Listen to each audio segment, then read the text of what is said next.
Good morning. Welcome to you all. Ambassador Paul van den Ijssel, Ambassador Kanu, State Parties representatives on the review mechanism, good afternoon to you all. I understand that the chair of the IR expert, Mr. Richard Goldstone, is also following us online. I hope he's there, and maybe also Mr. Ian Bonomi. It's always a pleasure to have them in our meetings, and we are always grateful for their continued interest and support to the work of the Assembly on the review process. So, good morning to everybody. Court focal points, staff union, council, representatives of civil society, the ICCBA, and all relevant stakeholders. I declare open the 9th meeting of the 22nd session of the Assembly of State Parties, which is dedicated to Agenda Item 13, Review of the International Criminal Court and the Rome Statute System. It is my pleasure to preside over this meeting, which will consider this issue of great importance of the Court, the Assembly, and stakeholders, and has become increasingly evident over the past years. I very much look forward to hearing your views on the review process and the future of the review. I would like, before I give them the floor, first use to this opportunity to deliver some brief remarks. Because throughout these 3 years of my presidency, the review process has been the top priority for the Assembly of State Parties. This review that was launched in 2020, following an urgent call of 4 former presidents of this Assembly, has been the most ambitious project undertaken to strengthen the Rome Statute system since the creation of the Court. We can all be satisfied that we bring it to near completion this year, in which we mark the 25th anniversary of the adoption of the Rome Statute. The amount of work that has been accomplished is indeed enormous. While the assessment of only few recommendations is still pending, many more have been assessed, and some have already been implemented or are in the process of being implemented. There is no doubt a great deal of progress has already been made. However, the review process is, of course, work in progress, as the building of the Court itself, and some aspects of it may never be finalized or may need perpetual review, such as governance or work culture. The question is how to continue deploying our efforts, and more specifically, how to continue this review process. How to continue the work has been part of our discussion since last year. I recall that at the 21st session of this Assembly, the review mechanism launched a discussion on the future of the review mechanism, which has continued in 2023, assisted by the options put forward by the review mechanism itself. I understand that following consultations, it is envisaged to continue the work of the review mechanism for at least 1 more year to finalize pending matters, including tenure. I commend your commitment to strengthen the system and wish you a fruitful continuation and completion of your work in the coming year.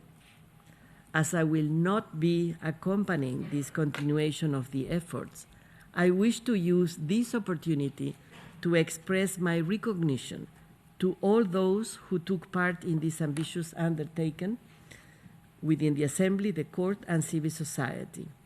I thank them all for their active participation in the inclusive and transparent dialogue that allowed the review to move forward.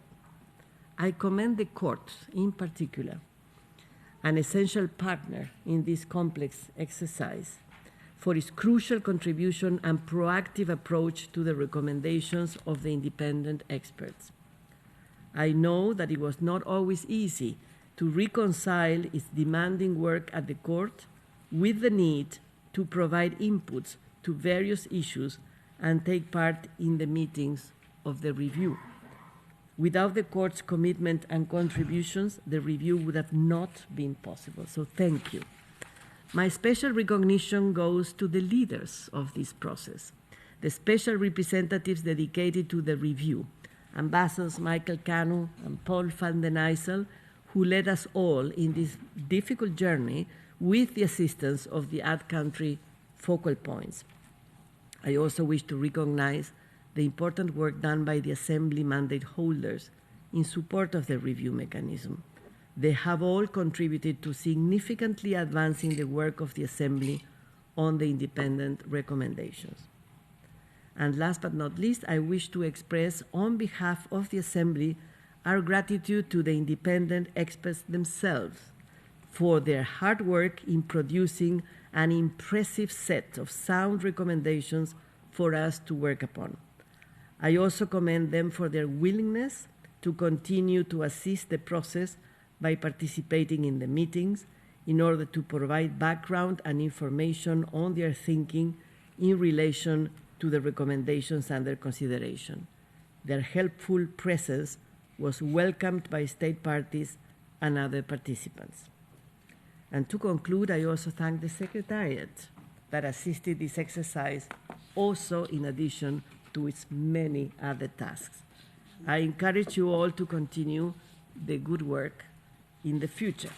So I thank you for your attention, and now I invite the state parties representatives on the review, Ambassador Paul van den Eysel and Canu, to deliver some remarks on this topic. Ambassador Canu, you have the. Thank you, Madam President, for the floor. Thank you for your important remarks, really reflecting the important work that has been done in the review process so far. But the collaboration between yourself as President, the Presidency Review Mechanism, the mandate holder and Secretariat, but importantly, stakeholders and state parties were also quite active. In delivering this short remarks, I will start. Co-Chair Ambassador van der Eysel is struggling with his voice a bit. He will come in during the process, but he has asked me to deliver this initial opening remarks. So I thank you again, Madam President, for the floor, and thank you for your very kind and insightful remarks. It is our honor to welcome you and have you make very valuable remarks in this plenary of the review of the International Criminal Court and the Rome Statute system. We appreciate the strong support we've always enjoyed from you as President, and indeed all state parties, the court, civil society, and all stakeholders. We recall that you've indicated on a number of occasions how important the review is for the court, state parties, and all stakeholders. And given your long-standing and special link with the court, we know that you take this issue very much to heart. Thank you so much. Excellencies, distinguished colleagues, we also wish to welcome our IAR experts who were also quite valuable, not only in putting out the report, but making themselves available during the work of the review mechanism and assessment of the recommendations. I understand that Mr. Richard Goldstone and Mr. Air Bonomi are with us, so thank you for joining us. Colleagues, we came to this ASP with a proposal to end the work of the review mechanism and give our responsibilities back to the Assembly. The continued work on the review should take place in the regular facilitation. That was the view. We also noted that the work on the review is far from over. Although we, except for one or two recommendations, have completed the assessment of the 384 recommendations. Implementation is still very much underway, and in some cases even have to start. As it is, of course, in the implementation where it will be decided whether this review operation is a success or in the end it stays a bureaucratic and paper exercise. We also pointed out that there may be a need for filling some gaps in the system, like monitoring the implementation of recommendations on the Trust Fund for Victims, relations with civil society, and others. We suggested that in order to have a comprehensive covering of the implementation of these topics, this could be added to existing facilitation or a new one could be created. As the Assembly is aware, we now decided to prolong our life with 1 more year. And I think it's a decision of the Assembly to prolong our life for 1 more year. But we think it should be 1 year only. In that year, the review mechanism will continue to monitor the implementation, and if need be, will organize sessions to discuss implementation. We will keep the metrics updated so that all stakeholders can see where we are. On top of that, the review mechanism will also facilitate the discussions on the modalities of the introduction of the tenure policy as of 1st January 2025. When we come to this session, we are aware that there is a list of speakers. We encourage you, even if you have not inscribed, to take the floor to make points that you may wish to raise on the progress of the review and the work of the review mechanism and its future. You will recall that at the first plenary meeting of this Assembly, we introduced the report of the review mechanism on the review process, submitted pursuant to the mandate of the Assembly.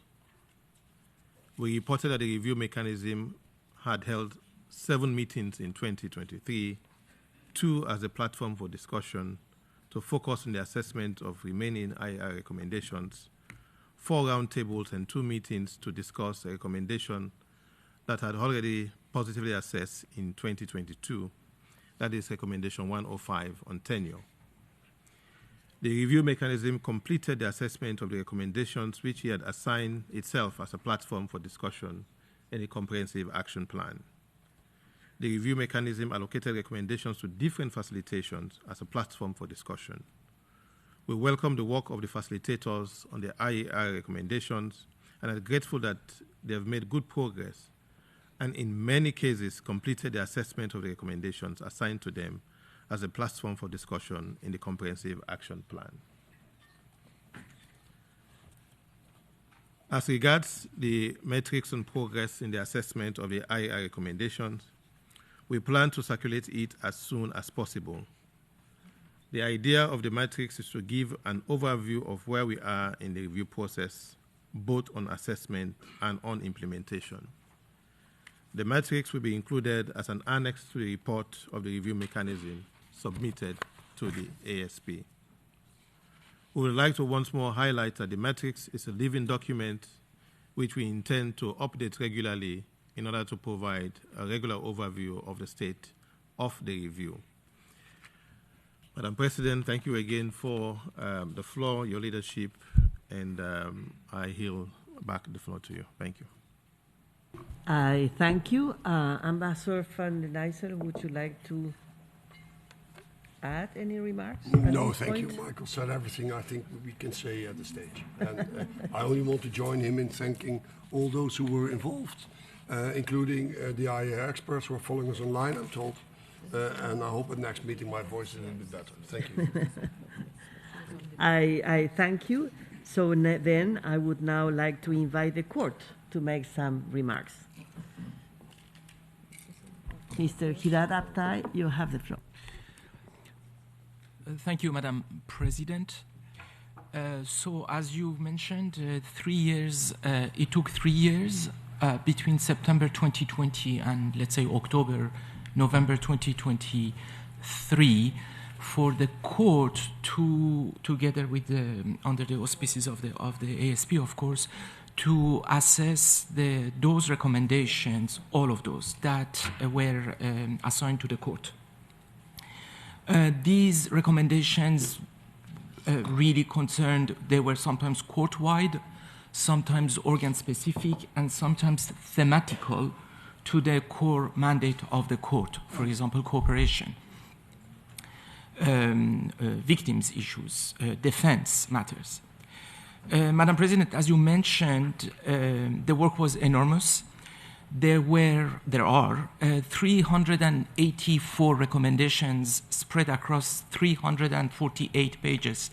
I always saw this as a numerical anagram. The process has shown, as far as the court is concerned, in our opinion, governance in action. Not only governance within the court itself, between the different organs and the trust fund, Articles 38, 42, and 43 of the statute. And in this regard, I must say that working with Racine and Juan, the focal points of the OTP and registry, respectively, has been a pleasure. But it's also been, and this is important for us to state, that the process has shown governance within the broader Rome Statute system under Article 112(2)b of the statute, according to which the ASP provides management oversight to the presidency, the office of the prosecutor registry, the prosecutor registrar, and regarding the administration of the court. We hope that these 3 years of unprecedented synergies between the ASP and the court have reinforced trust between these bodies. We look forward to reporting on those recommendations that are yet to be implemented or that are being implemented. And last but not least, we would like to thank Ambassadors Van der Nijssel and Kanu, as well as the ad hoc country focal points for the leadership and the Secretariat of the ASP for its support in the conduct of this process. Thank you. I thank you very much for your remarks.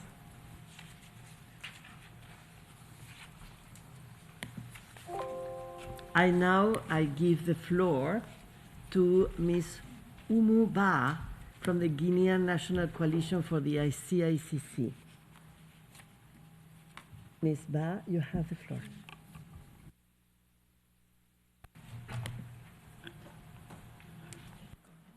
Merci, Madame la Présidente. Depuis le lancement du mécanisme d'examen, la société civile, notamment la Coalition internationale pour la Cour pénale, a mis en place une équipe de revue des recommandations contenues dans le rapport des experts indépendants pour discuter sur les priorités pour un suivi efficace auprès du mécanisme d'examen à travers des actions de plaidoyer. C'est le lieu de remercier le Secrétariat international de la Cour pénale internationale et son équipe de plaidoyer pour tous les efforts consentis afin de permettre à toute la société civile de participer aux échanges virtuels avec l'équipe de revue et les membres du mécanisme d'examen dans un langage franc et coopératif. La mise en œuvre des 394 recommandations contenues dans le rapport des experts indépendants permettra de renforcer le travail de la Cour internationale pour une justice universelle, indépendante et impartiale, pour la fin de l'impunité des graves violations des droits de l'homme à travers le monde. La coalition guinéenne pour la Cour pénale internationale participe à tous les travaux de l'équipe de revue et du mécanisme de l'examen à travers des contributions de qualité sur tous les sujets abordés lors des discussions pour la mise en œuvre des recommandations du rapport des experts indépendants. En Guinée, où se tient en ce moment le procès des massacres du stade de Conakry, le bureau du procureur de la Cour pénale internationale a joué un grand rôle dans le cadre de la complémentarité positive. Grâce à des visites périodiques et cycliques pour observer les progrès réalisés lors de l'enquête préliminaire conduite par le pool des juges d'instruction désignés par la justice guinéenne pour faire la lumière sur les crimes commis au stade de Conakry le 28 septembre 2009 et les jours suivants, les victimes ont pu obtenir justice et attendre les réparations à la hauteur des préjudices subis. C'est pourquoi il est important de reconnaître les avancées notées dans la mise en œuvre des recommandations du rapport des experts par le mécanisme d'examen conduit par Ses Excellences, Messieurs les ambassadeurs Kanu et Paul Vanden. La coalition internationale pour la CPI a été particulièrement engagée dans les discussions sur les recommandations concernant la sensibilisation et la communication, ainsi que les relations de la CPI avec la société civile. Les organisations de la société civile sont souvent en première ligne pour combler les lacunes en matière de communication, lorsque la Cour ne parvient pas à s'engager correctement auprès des communautés affectées. En s'appuyant sur l'analyse et les recommandations des experts, la Cour devrait concevoir des stratégies de communication et de sensibilisation interorganes qui soient efficaces et adaptées au contexte. L'engagement de la CPI avec les médias et les journalistes locaux est également un élément important pour garantir que les informations exactes sont partagées avec le grand public. Les États parties devraient veiller à ce que la Cour dispose des ressources nécessaires pour faciliter une sensibilisation efficace. Concernant le caractère inclusif du mécanisme de révision, la société civile, y compris la coalition guinéenne, s'est engagée dans le processus de révision depuis le début. Il sera important d'assurer une inclusion et un accès contenu afin de maintenir l'engagement essentiel de la société civile dans le processus. La coalition guinéenne pour la Cour pénale internationale et les autres coalitions de l'Afrique francophone seront toujours aux côtés de la coalition pour la Cour pénale internationale pour soutenir, renforcer et apporter de la visibilité des actions du mécanisme d'examen tant en Guinée qu'en Afrique. Pour finir, je vous remercie.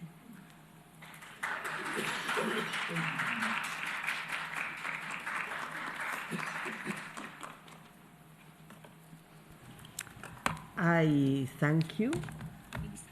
And now we will give the floor to you.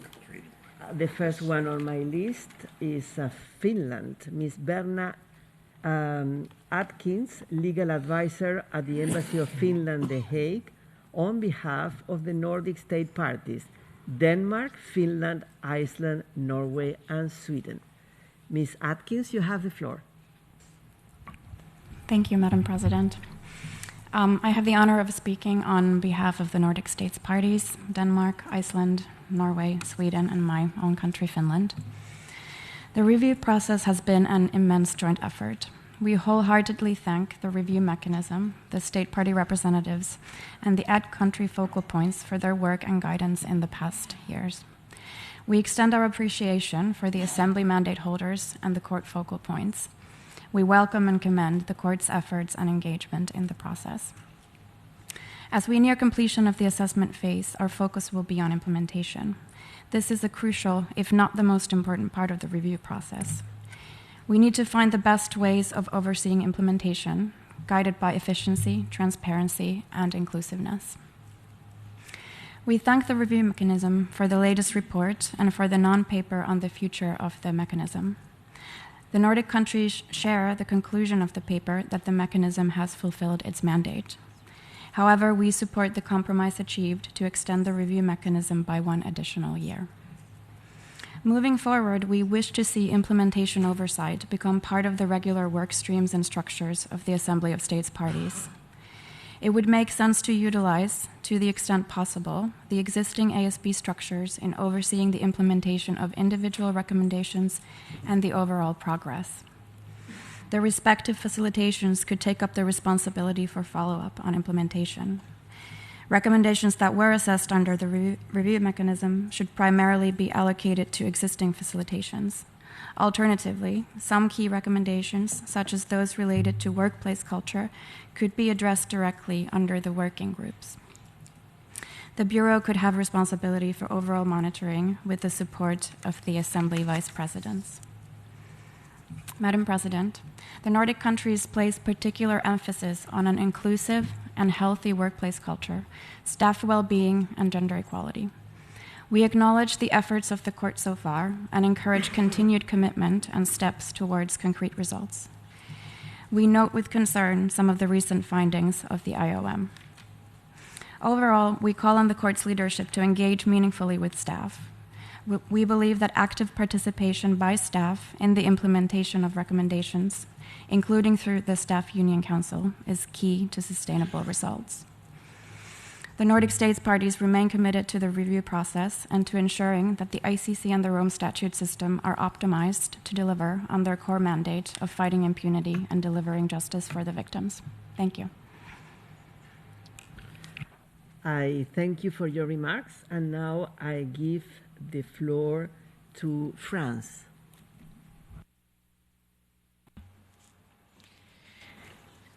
Mesdames et messieurs, la France a été dès l'origine convaincue de toute l'importance de mener à bien l'audit de la seule juridiction permanente pour juger les crimes internationaux les plus graves.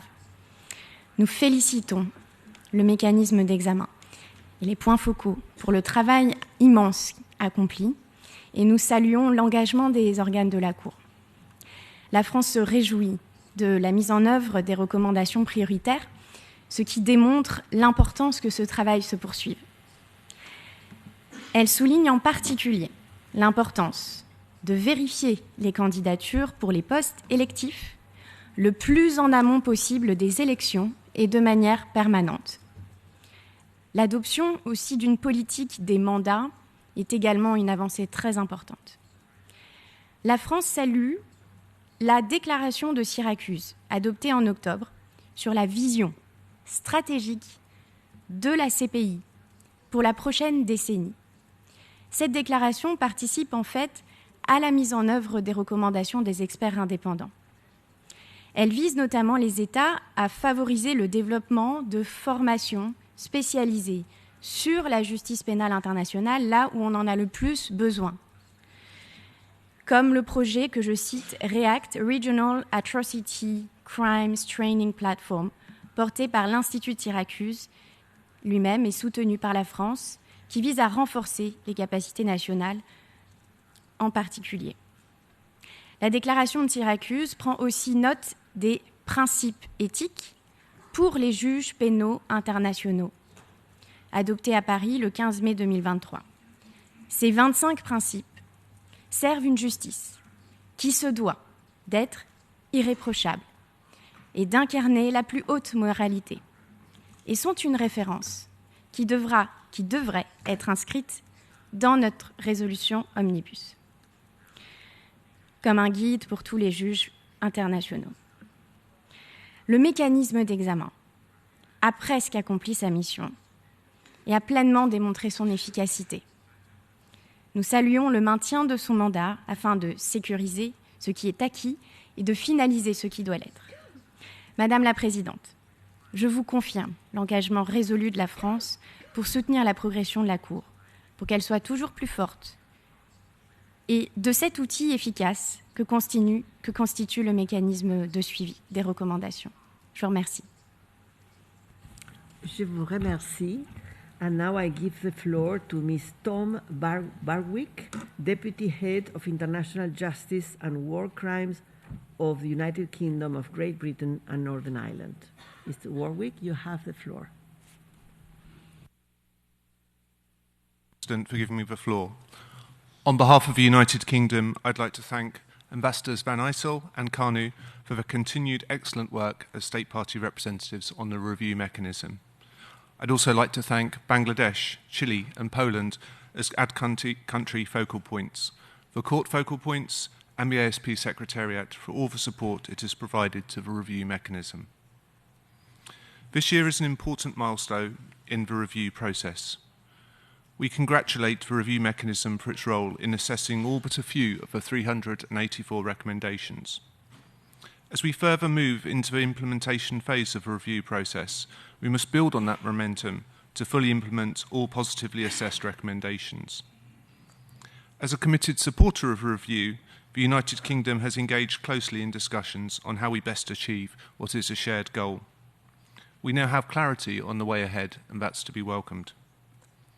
The United Kingdom welcomes and supports the review mechanism's proposal to extend its mandate to oversee the implementation phase of the recommendations.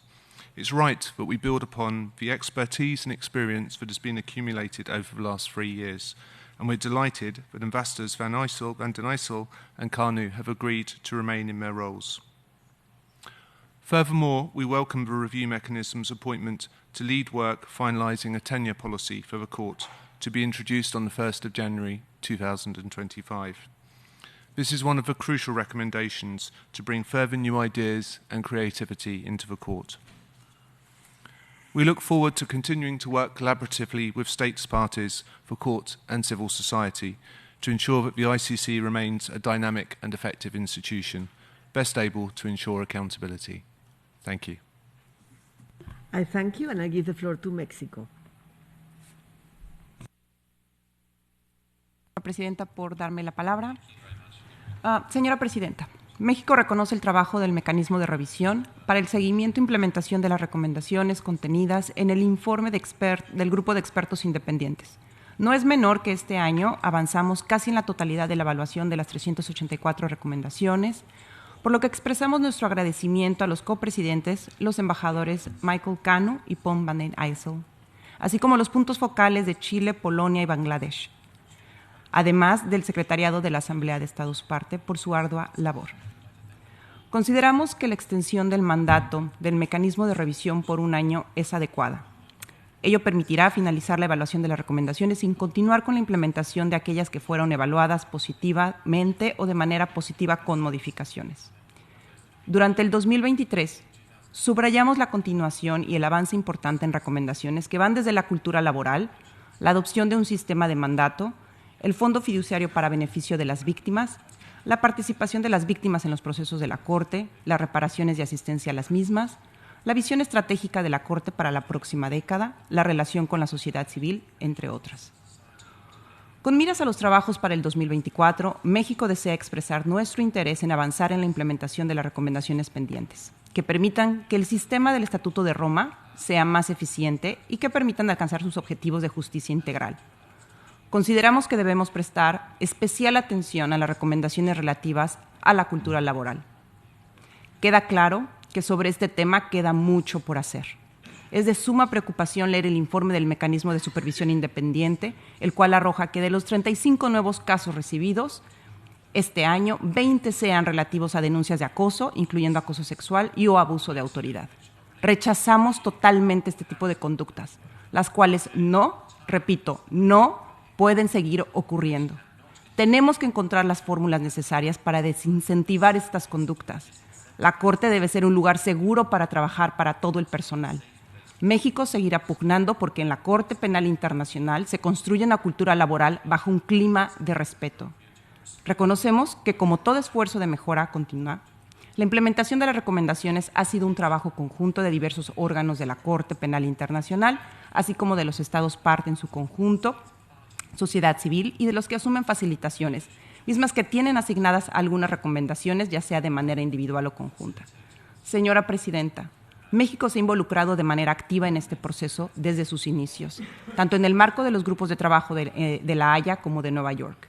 El próximo año no será la excepción, por lo que puede contar con México en los trabajos futuros y con miras a concluir este importante proceso que desde los últimos 3 años ha rendido importantes resultados para el desempeño, efectividad y eficiencia de la Corte. Muchas gracias.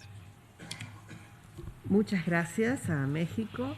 And now I give the floor to Ms. Paulina Ducik from Poland.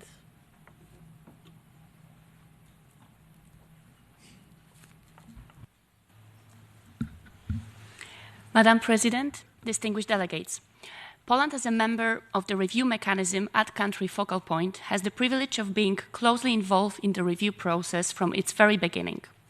As the assessment of the recommendations of the independent expert review is practically finalized, with just a few exceptions, and the implementation of the positively assessed recommendations continues, we can now make a preliminary assessment of our joint achievements.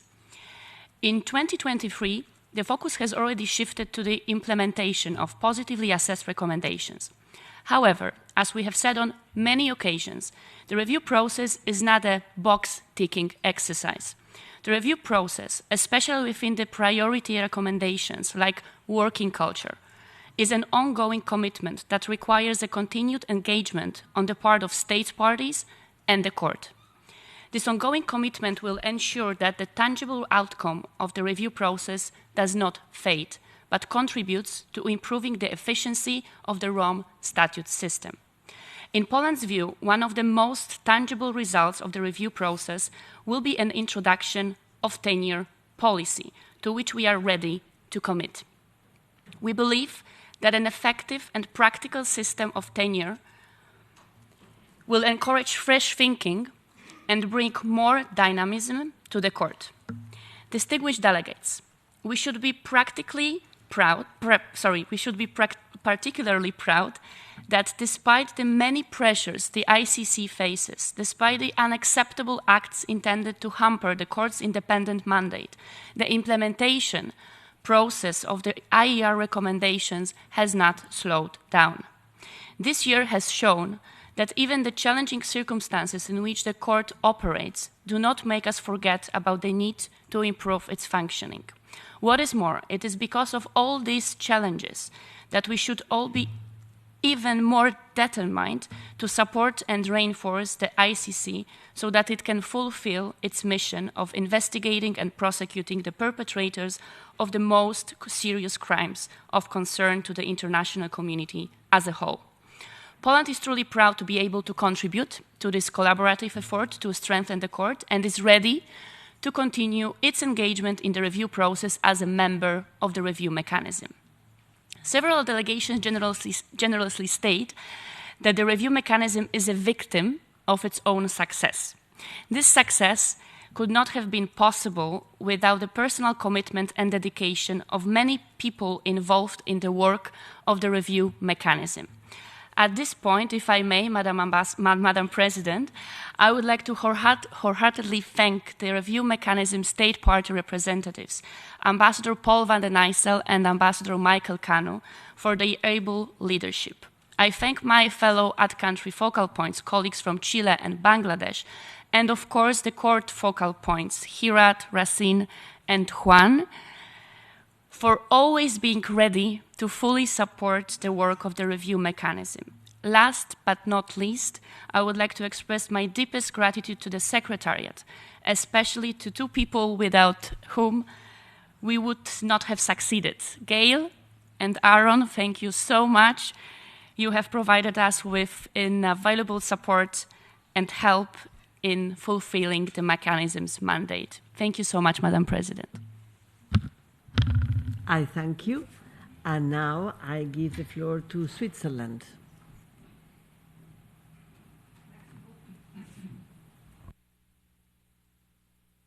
Madame la Présidente, pardon.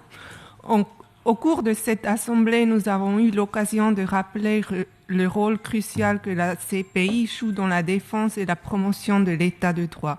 Nous avons également souligné que la Cour a besoin du soutien indéfectible des États partis au statut de Rome qui se doivent de la défendre dans le respect de son indépendance et de son impartialité. L'expression du soutien indéfectible de la Suisse à la Cour pénale internationale va de pair avec notre engagement en faveur d'une amélioration de l'efficience et de l'efficacité du système du statut de Rome. La Suisse s'engage depuis longtemps pour ces objectifs. Entre 2014 et 2016, elle a mené le processus informel de Lyon sur cette thématique. Nous saluons donc le fait que l'Assemblée ait placé l'examen de la Cour et du système du statut de Rome parmi les priorités de son agenda ces dernières années. Nous nous félicitons de l'examen mené par des experts indépendants. Leurs recommandations constituent une base solide pour renforcer l'institution. L'exercice ne s'arrête pas avec l'examen des recommandations des experts indépendants. Il s'agit maintenant de poursuivre la mise en œuvre de ces recommandations et nous appelons toutes les parties prenantes, y compris les États parties, à s'atteler à cette tâche. Nous rappelons en outre que ce processus doit en tout temps respecter l'indépendance de la Cour. Madame la Présidente, nous sommes particulièrement reconnaissantes envers le mécanisme d'examen pour sa coordination transparente et nous saluons la qualité de son travail. Nous tenons à remercier ici les ambassadeurs Van Eyssel et Kanu pour leur engagement remarquable. Nous avons pris note du dernier rapport du mécanisme et nous avons suivi de près les discussions dans le cadre de la résolution qui lui est consacrée. S'agissant du futur du mécanisme d'examen, la Suisse peut soutenir toute solution qui permette d'achever le travail important de mise en œuvre des recommandations du groupe d'experts indépendants tout en optimisant l'utilisation des ressources à disposition. En ce sens, un recours accru aux structures existantes de l'ASP en 2025 nous semble une bonne option. Je vous remercie, Madame la Présidente, et je tiens aussi à vous remercier pour votre précieux leadership au cours des 3 dernières années et je vous souhaite tout le meilleur pour votre avenir. Merci beaucoup.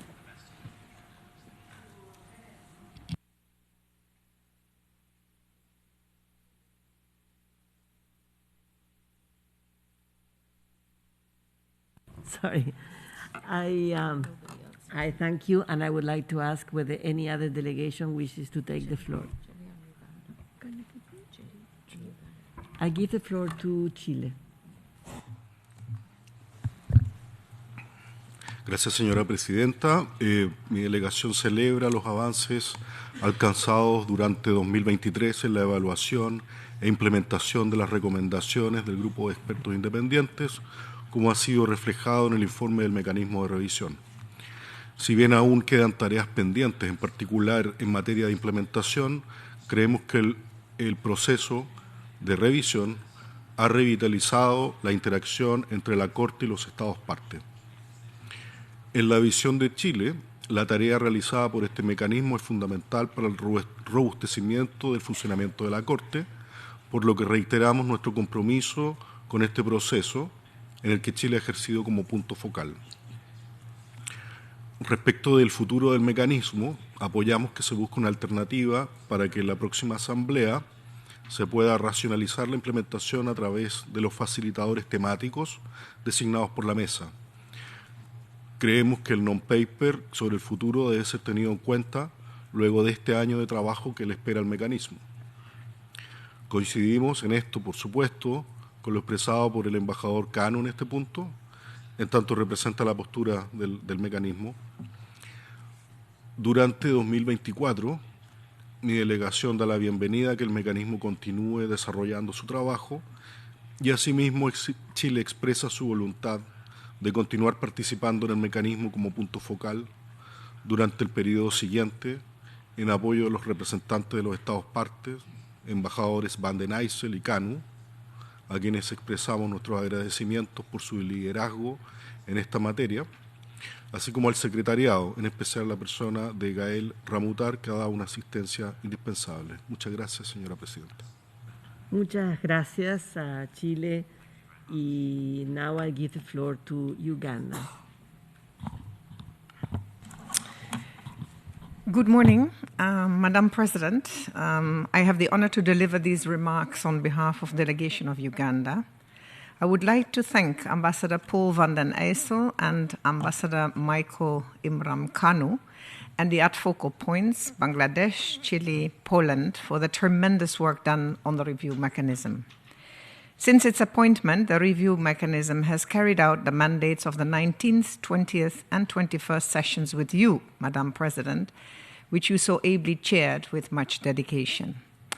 I take this opportunity to commend the review mechanism on its work and for convening this plenary during the 22nd ASP. We note with appreciation the work done by the other assembly mandates, the court's organs, and independent offices on the IER recommendations, particularly on the implementation of the positively assessed recommendations. The issues being addressed today go to the heart of the work of the court, that is, the court's working culture, the strategy to deal with and zero tolerance of bullying, harassment, and sexual harassment, and gender equality and inclusiveness, regardless of gender or sexual orientation, and geographical representation in the recruitment of staff. Having taken note of the presentations, we thank them, the presenters, and wish to specifically highlight the issue of geographical representation in the recruitment of staff. The Rome Statute provides that the court shall ensure the highest standards of efficiency, competency, and integrity, and shall have regard to fair representation of women and men for all positions, representation of the principal legal systems of the world for legal positions, and equitable geographical representations for positions in the professional category. In Resolution ICC ASP/1/Resolution 10, when the court was established, it allows for non-states parties to be recruited in order to encourage the universality of the Rome Statute. However, this is no longer the case, and the fact that recruitment of non-states parties in the court has been overwhelming to the detriment of geographical representation. And therefore, we plead for a moratorium on the recruitment of staff for nationals of non-states parties without prejudice to Staff Regulation 4.4 and excluding staff positions not accounted for the purpose of geographical representation, such as language staff. In further noting the relevant provisions of the Rome Statute and Assembly resolution on the selection procedure, we are of the view that equitable geographical representation for positions in the professional category and elective positions have a direct nexus to the universality of the court. We request of the Assembly for the Bureau to continue engaging with the court to identify ways to improve equitable geographical representation and gender balance in professional posts. Let me state that we are also concerned about geographical representation in the Secretariat and other subsidiary bodies of the ASP. We would like the record to reflect that the draft resolution on the tenure policy should not preempt what will be discussed during the facilitation in 2024. We must ensure that the discussions on tenure take into serious consideration the question of equitable geographical distribution and gender balance. Finally, let me state that Uganda is ready to engage constructively to make meaningful progress as we continue the review mechanism. I thank you. I thank you, and I give the floor to Japan. Thank you very much, Madam President. At the outset, allow me to extend my deepest appreciation to the State Party representatives, Ambassador Van Nysel and Ambassador Kanu, for facilitating discussions of the review mechanism for the past 3 years. In those 3 years, the review mechanism has built a track record and proved its usefulness through various means. This includes serving as a platform for assessment of recommendations contained in the report of the group of independent experts and monitoring implementation of the assessed recommendations as appropriate. While the implementation of many of the positively assessed recommendations is not completed and in some cases has not even started, the ICC must continue to make steady progress on its comprehensive review. Only by implementing such review will the court be able to function effectively and sustainably. Japan believes that it cannot be properly achieved without the functions of the review mechanism and took its stand in favor of extending the mandate of the review mechanism. Japan appreciates the responsibility taken by the Ambassador Van Nysel and Ambassador Kanu, as well as the co-focal points, and all other parties involved in the process, and assure Japan's contribution whenever it is needed, including the constructive discussions in view of introducing tenure policy, which we place particular importance to. Thank you very much. I thank you. Does any other delegation wish to take the floor? I see no further requests from the floor. So I will now give the floor to civil society. I first give the floor to Ms. Yasmina Gurshan from the CICC. Madam President, Excellencies, dear colleagues, I'm delivering this statement today on behalf of the Coalition for the ICC's issue team on the ICC review, which was established in early 2021 in an effort to coordinate civil society efforts around the complex and overwhelming IER process and develop advocacy to that aim. Coalition members from around the world have remained actively engaged in the process since its inception. First, we would like to express our gratitude to Ambassador Kanu and Ambassador Van den Ysel for effectively and consistently shepherding us through the many recommendations through the review mechanism, and for ensuring the inclusive access and participation of civil society in the review mechanism process via online meetings and the provision of interpretation into French and English. Civil society, and particularly CSOs and human rights defenders from countries where the court is active, bring valuable perspectives to the tables as key stakeholders in the process, as they are first-hand documenters, provide support to victims, and serve as key links with affected communities. They also experience firsthand the shortcomings of the court. They share expertise and best practices on many, if not all, the issues on the agenda of the review mechanism and the review process, in particular on outreach and communications, on victims' rights and participation in proceedings, and complementarity efforts, to give just a few examples. The review process has been a long and comprehensive one. As we've now reached the end of the assessment phase, it will be essential to ensure that the implementation of positively assessed recommendations, as well as the monitoring of their implementation, remains ongoing to ensure genuine progress continues. The next phase of the review process should not be a simple box-ticking exercise ending with the assessment of the recommendations this year. Related, efforts to improve the performance of the court and overall impact of the Rome Statute system should continue indefinitely, building on the progress achieved in the review process thus far. And finally, with the extension of the review mechanism into 2024, we recommend the following fundamental principles continue to guide the process. First, transparency to ensure legitimacy and credibility of the process, including by the regular and consistent communication about progress and next steps made available in different languages, and ensuring the inclusive access of all stakeholders to meetings. Second, and related, inclusive and meaningful engagement with stakeholders. Civil society has been an essential stakeholder in the review process since its conception, a practice which must continue, including by the translation of documents, interpretation in meetings, and organization of meetings accessible to civil society all around the world. Third, and finally, the process must continue to respect the court's judicial and prosecutorial independence and take into consideration the limited resources at its disposition. We look forward to continuing our fruitful engagement with the review process in 2024. Thank you. I thank you, and now I give the floor to Ms. Maria Elena Vignoli of Human Rights Watch. Thank you, Madam President. Excellencies, 3 years after the IAR report was published, thanks to the stewardship of the review mechanism, much has been achieved.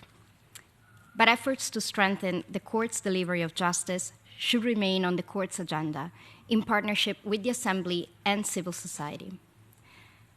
As we move forward, these efforts should increasingly focus on state party responsibilities. While states parties have grappled with certain IAR recommendations that bear on their roles, such as those related to governance and elections, there is a need to go further. This should include honest dialogue between the court and the Assembly about the resources needed in the long term to ensure the court can more fully and effectively deliver on its global mandate. While the IAR recommendations were presented as almost resource neutral, the reality is that ensuring the court improves its performance requires investment. IAR Recommendation 363 offers the ideal framework for this type of dialogue. This recommendation was positively assessed and refers to the development of a 10-year strategic vision for the court, backed by a shared understanding of the resources, cooperation, and institutional development necessary to achieve that vision. The Assembly President has already laid the groundwork for its implementation by using this recommendation to frame discussions on the 25th anniversary of the Rome Statute. But this was only the beginning. It is now time to take the next steps. To this end, the Assembly should support the court in developing a 10-year strategic vision backed by consultation with civil society and affected communities. A shared vision is key to ensuring the court can deliver the task that you, its states parties, have set for it heading into the future. I thank you. I thank you. If there is no further request from the floor, I don't know, Ambassador Wolf van den Eysel, you have the floor. Yeah, I think we listen to you with great interest. We will not respond immediately to some of the suggestions, but on behalf of Michael and me, and of course of the Country Focal Point, thank for your support and your kind words. And as we decided to continue for one more year, because really next year's ASP, I think we have to conclude our work. That doesn't mean the end of the review, of course, but I think then at that time the review mechanism's work should be, as I said, the responsibility should be sent back to the Assembly. But in this one more year, we will certainly need your support, both on monitoring the implementation. You identified already some priorities, and also on discussing the modalities of the introduction of a tenure policy. And if you allow, Madam President, some housekeeping at the end, because I think we've come to the end of the discussion. During this ASP, we have circulated 2 standalone resolutions. One of the work of the review mechanism, which, as has become clear for those who weren't present, included an extension of the mandate for 1 additional year, and a second one on the tenure policy. The second one on the tenure policy was approved under a silence procedure this morning. So therefore, we plan to introduce the draft resolutions at the plenary to be held, I think, at 3 o'clock this afternoon. And we hope that both resolutions, of course, will be adopted by consensus in the closing plenary, which will take place tomorrow. I think that concludes what I wanted to say, Madam President. I thank you. Ambassador Khanna, would you like to add anything on this? No? Yes? No. Okay. So thank you very much. So that brings our plenary morning to a conclusion. I am grateful to the review mechanism for their willingness to continue their mandate for a further year. And with this, we have concluded our consideration of agenda item 13. I declare this plenary meeting closed. I would like to inform you that there will be informal consultations on the budget immediately following the adjournment of this plenary. These consultations on the budget will be open to state parties and the court only. In addition, and it has already been said by Ambassador Paul van den Eyssel, there will be a plenary at 3 o'clock this afternoon for the introductions of resolutions that are ready, including the ones on the review. I thank you, and this meeting is now adjourned. Okay. Very good. Very good. Okay. Lively discussion. Lively discussion. Oh, okay. It's okay for you to stay till 3. I can do it. Lamento la calidad de los churros. Lamento la calidad de los churros. ¡Qué despelote! ¡Qué despelote! Acabamos mal. Pero muy mal, ¿eh? Esto nunca lo olvidaré. Nunca le pones una pestosa al lado. No me podía aguantar de la risa cuando hablaba ayer, no estaba. No, y yo me pongo la máscara para proteger a los demás de mi peste. Pero él tiene la suya. Pero este también. Viene a la oficina, estaba sentado tosiendo todo el rato. No, es horrible. Pero no me podía aguantar porque habla, sale la voz de pito. I'm very happy you were well enough to stay for the whole meeting because we were not sure. So we changed, we were making small changes to the chair notes at the last minute. Okay, so I had to show that I care. If I care, and let me take this from here.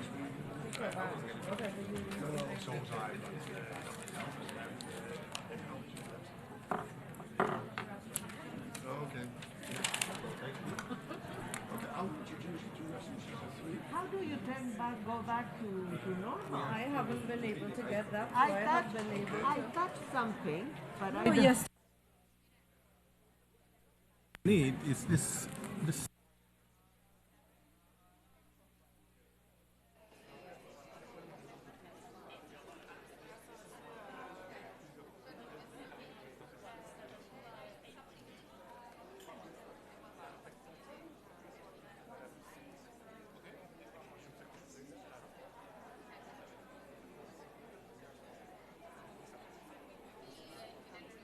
can always read.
Can I please ask everyone to take their seats so we can start the meeting?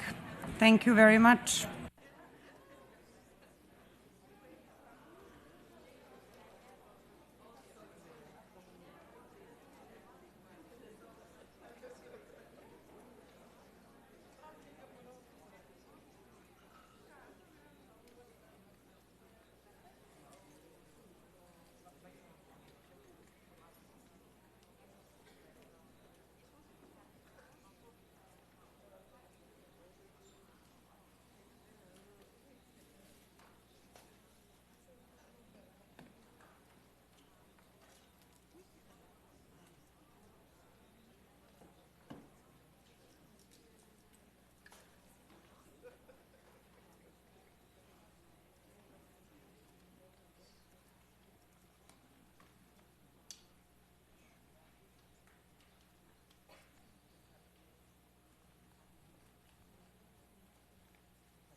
Okay, let's start. We are still in the morning, so good morning, everyone. We continue our informal consultations on the proposed program budget for 2024. The first part of the meeting will be with the presence of the court, and then the second part will continue and will be open for states parties only.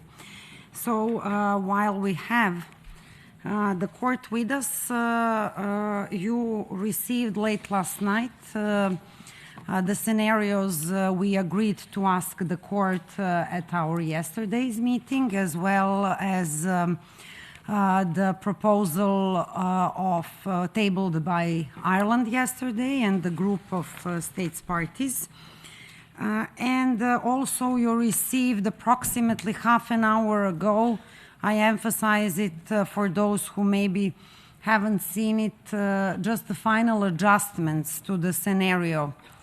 A scenario from the court, there was a minor adjustment simply to be as precise with the figures as possible. So please look at that last version that was circulated by the Secretariat some half an hour, 45 minutes ago. So before I open the floor for any possible questions or comments to the court, I would like to give the floor to the registry to give an explanation of the tables that we received. And also in that, I would just add a request for clarification of the security envelope, which was included here. How does it break down across the court? So, Mr. Alipi, you have the floor. Good morning, Ambassador, and good morning, distinguished delegates. Thank you for giving me an opportunity to present the table. As you mentioned, the table that was submitted at 10:30 includes a further reduction in the travel as per resolution amount impact, column, and that's a reduction that is linked to a further check that has been performed by our colleagues within the system compared to the estimate that we came up with last night. So an additional 8,900 euros. That doesn't make any difference in terms of a percentage increase in the two scenarios. Now, the table is quite complex, and it allows us to capture all the different scenarios that you requested us to prepare for the different major programs. Starting from the left, you can see under the column measure program, all the measure programs of the court with their own budget approved for 2023.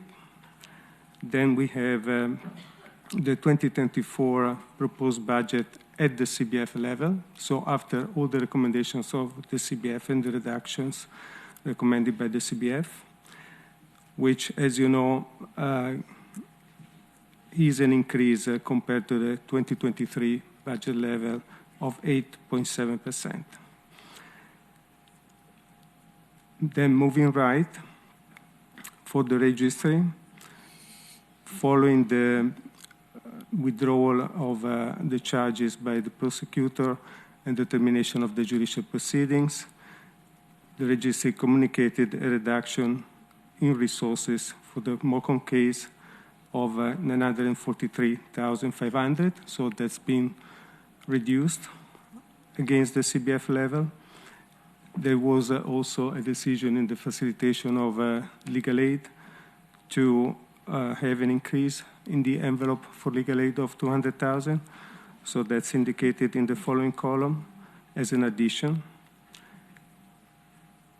Furthermore, there was a request to add the resources that were reduced by the CBF for security, and that's an amount of 851,000, which is for cybersecurity, for systems that are utilized by all the offices within the court, by all major programs of the court, and also for physical security.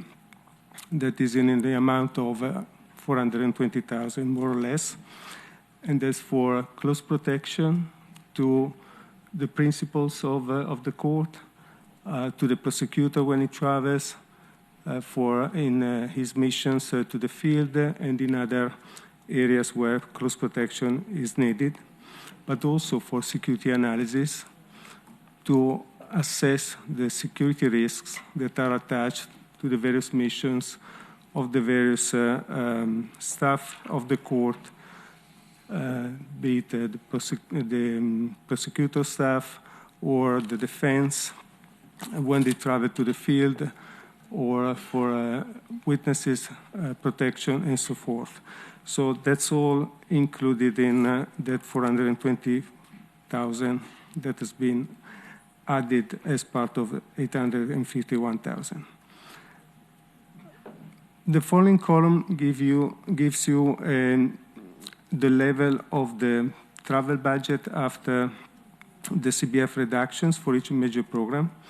And on that level, the various scenarios that you requested have been calculated. 10% reduction for major program 1, 2, and 3 that you can see in the following column, and totals 441,000, and 20% reduction. That amounts to double of the previous amount, 883,000.7.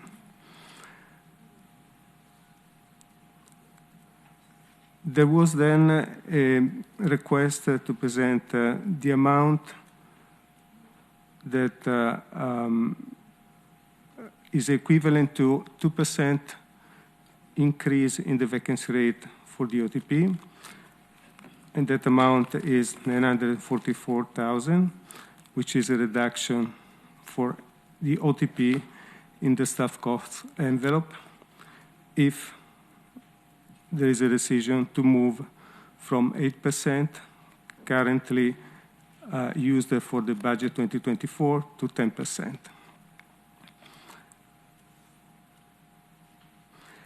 The following column shows a reduction for MP4, the Secretariat of the ASP, and MP6, the Secretariat of the Trust Fund for Victims, following the alignment of the travel policy to your decision or proposed decision within the resolution to move from business class to economy class, and to reduce the DSA from 140% to 115%.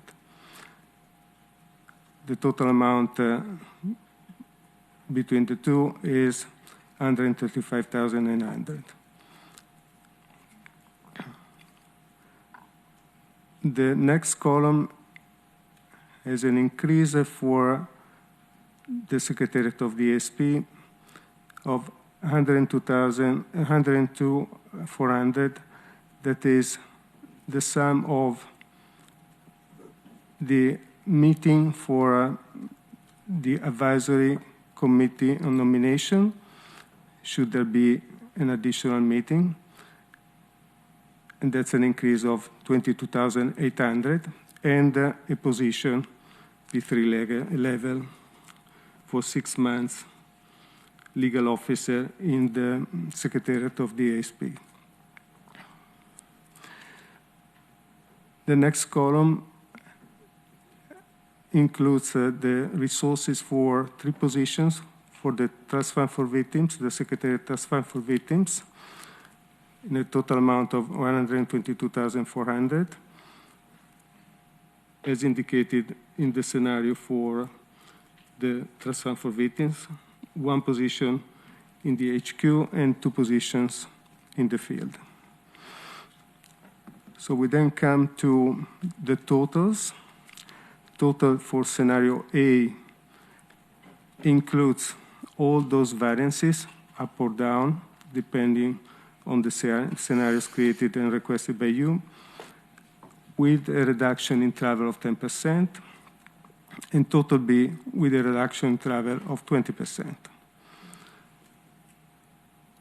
And the following 2 columns indicate the variance of option A, that is the scenario with a reduction in travel of 10%, against the proposed budget 2023,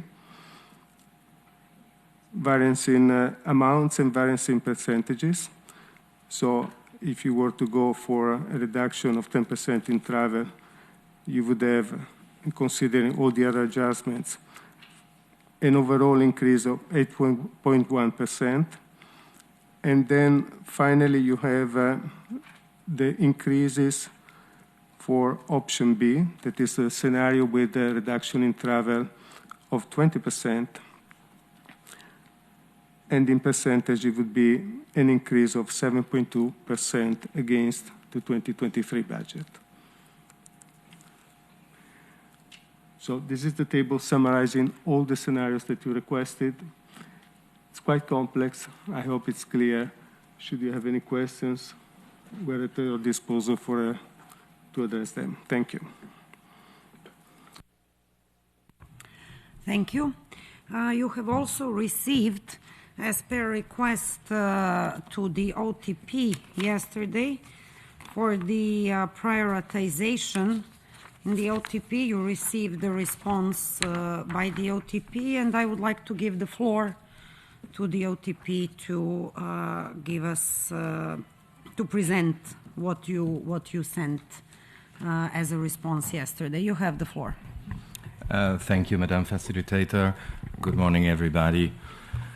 Indeed, we received this query last night to explain the priority areas that, after reviewing the recommendation for the CBF, the office considered most relevant to the discharge of its mandate. And we clearly indicated and reiterated, because it was expressed previously, that there are 3 areas that we have considered.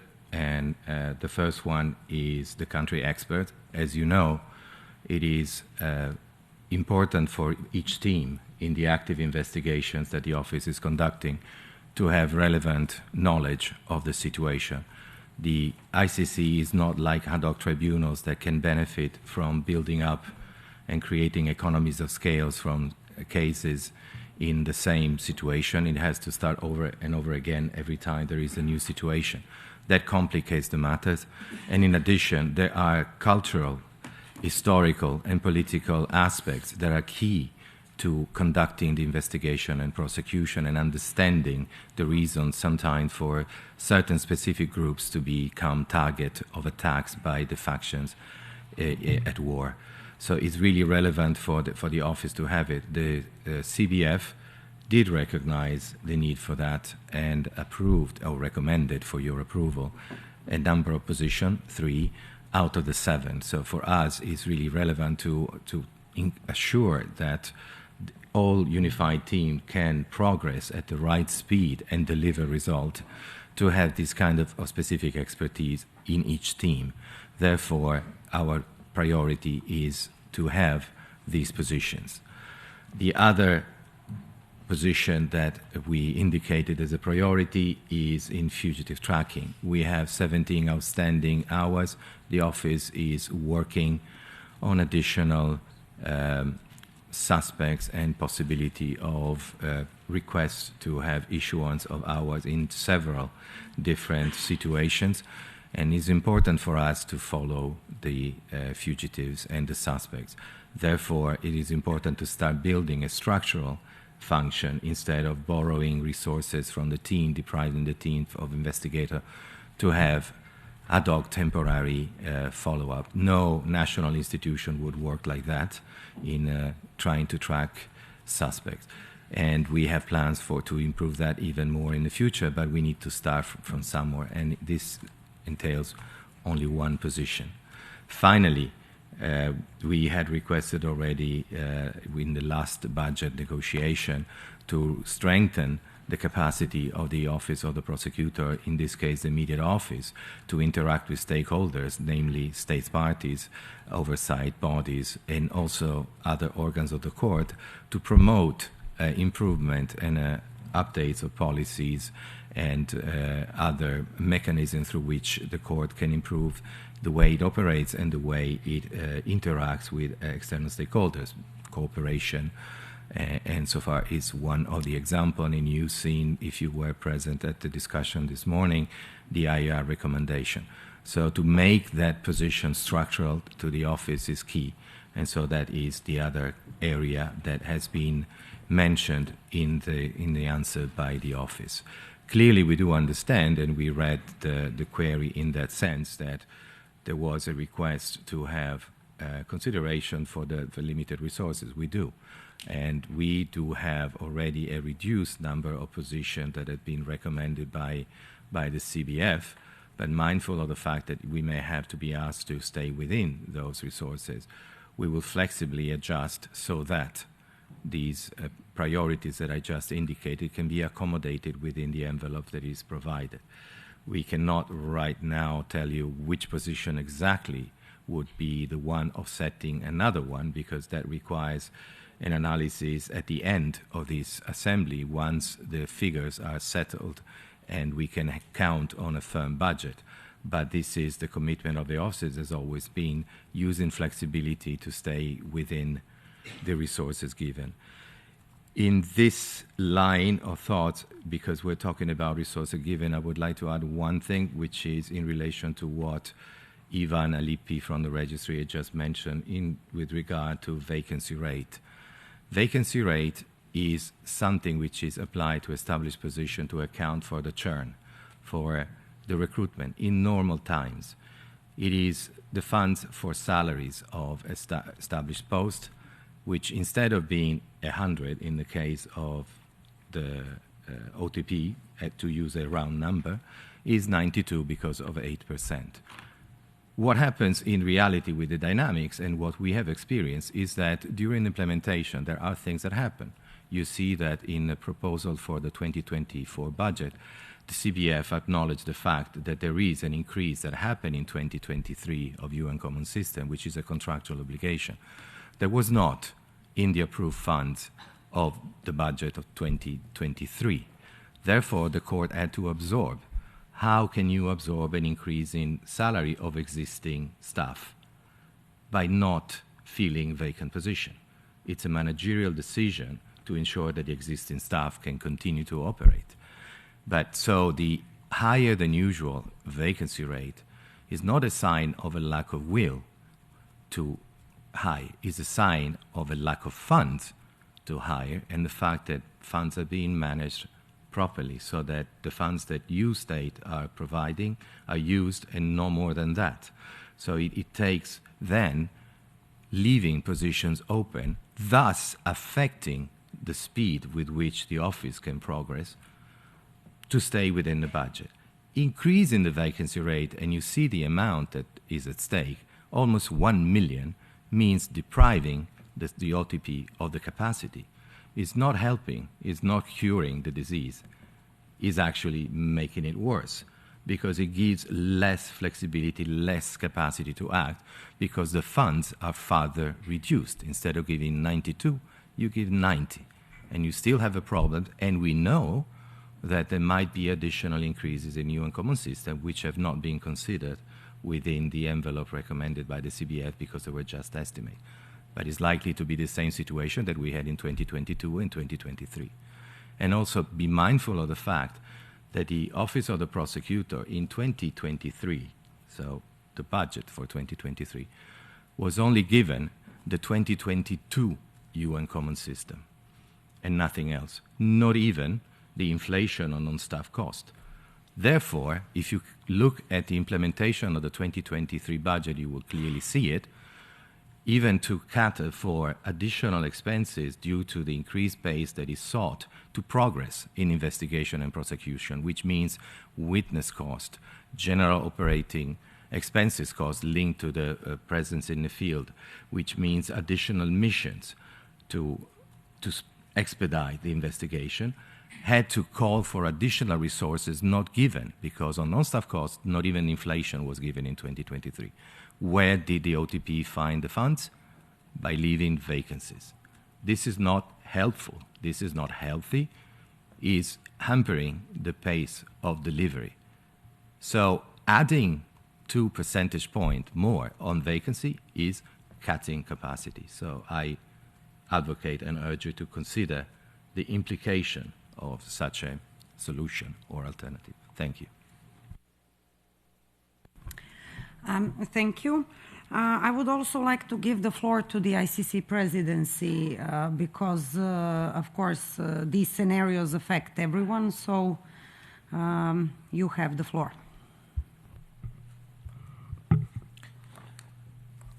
Thank you, Madam Chair. How to put it? The figures that were asked yesterday evening, the 10 and the 20% and the various types of cuts, insofar as travel is concerned, I'm going to express myself only on to this point, and if there are questions about other aspects, of course, I'll gladly try to respond. Need to be put into perspective. Of the 3 largest major programs of the court, 1, 2, 3, we are the MP1 is the smallest. Now,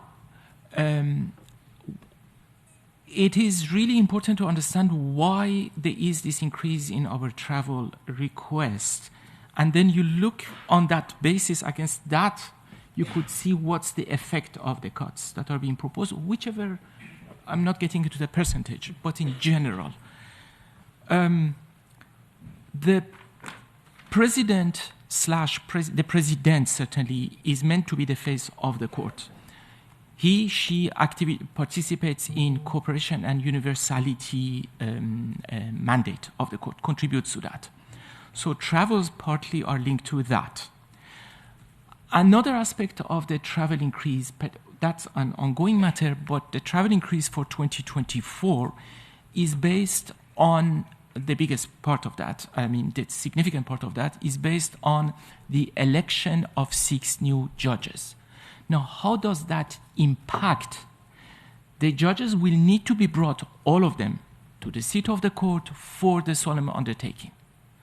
Now we also know, before we didn't know, where the judges have been elected from, where they will be coming from. So that's something else to consider. Then on the 11th of March, they will have to elect the new presidency, the next presidency of the court, which will start its mandate on the day of the election. Unlike other elected officials, the presidency of the court, once they're elected, on the same day they have to assume their mandate. To do that, these judges, the 6 newly elected judges, need to spend a little bit of time to see who are they going to be voting for. That goes hand in hand with the induction program, which requires for the judges to be here and to understand, the administration of the court and many aspects of the court that you wouldn't see when you're outside of the court, which also is part of the recommendations of the independent expert review. So what our general increase represents is based on these factors, essentially mechanical factors. I would like to add something to this because the president spoke with me after we got this new request that Ivan read out to you and you have received. And he asked me to remind everyone also about this. This year, and that's an example that I've used a few times, this year the president was invited to an interministerial meeting here in September on the opening of the United Nations General Assembly. He did not travel, partly because we were unsure of the funds that we had in the budget line that we had. He did not. When he travels, he or she, because all presidents have done the same, when the president travels, he or she is accompanied by one staff member, one. And here also, you have seen, it's almost the same thing. It's 1 to 2 staff members. So we are already, to the extent that we can, also have been using measures that enables us to be responsive, as far as MP1 is concerned. I'm not speaking for the rest of the court, that we act responsibly when it comes to these expenditures. Also, another thing that the president reminded me is that for certainly the travels in Europe that he's had, everything has been done in the class of economy. Also, I would still add, for the 25th anniversary, when some of the judges were invited to Syracuse, everyone traveled in economy. You might have seen some persons from the judiciary here this year, some judges. I just wanted to be very clear, the court did not pay for their travels. The president has been, but not the rest. So I just wanted to give you a little bit of background in terms of where we come from and where humanly possible we've tried to exercise, to put in place measures that help us not to spend in a way that to try to save money, essentially. Thank you. Thank you. Okay, now that we heard the representatives of the court, are there any further questions, comments, or queries while the representatives of the court are here with us?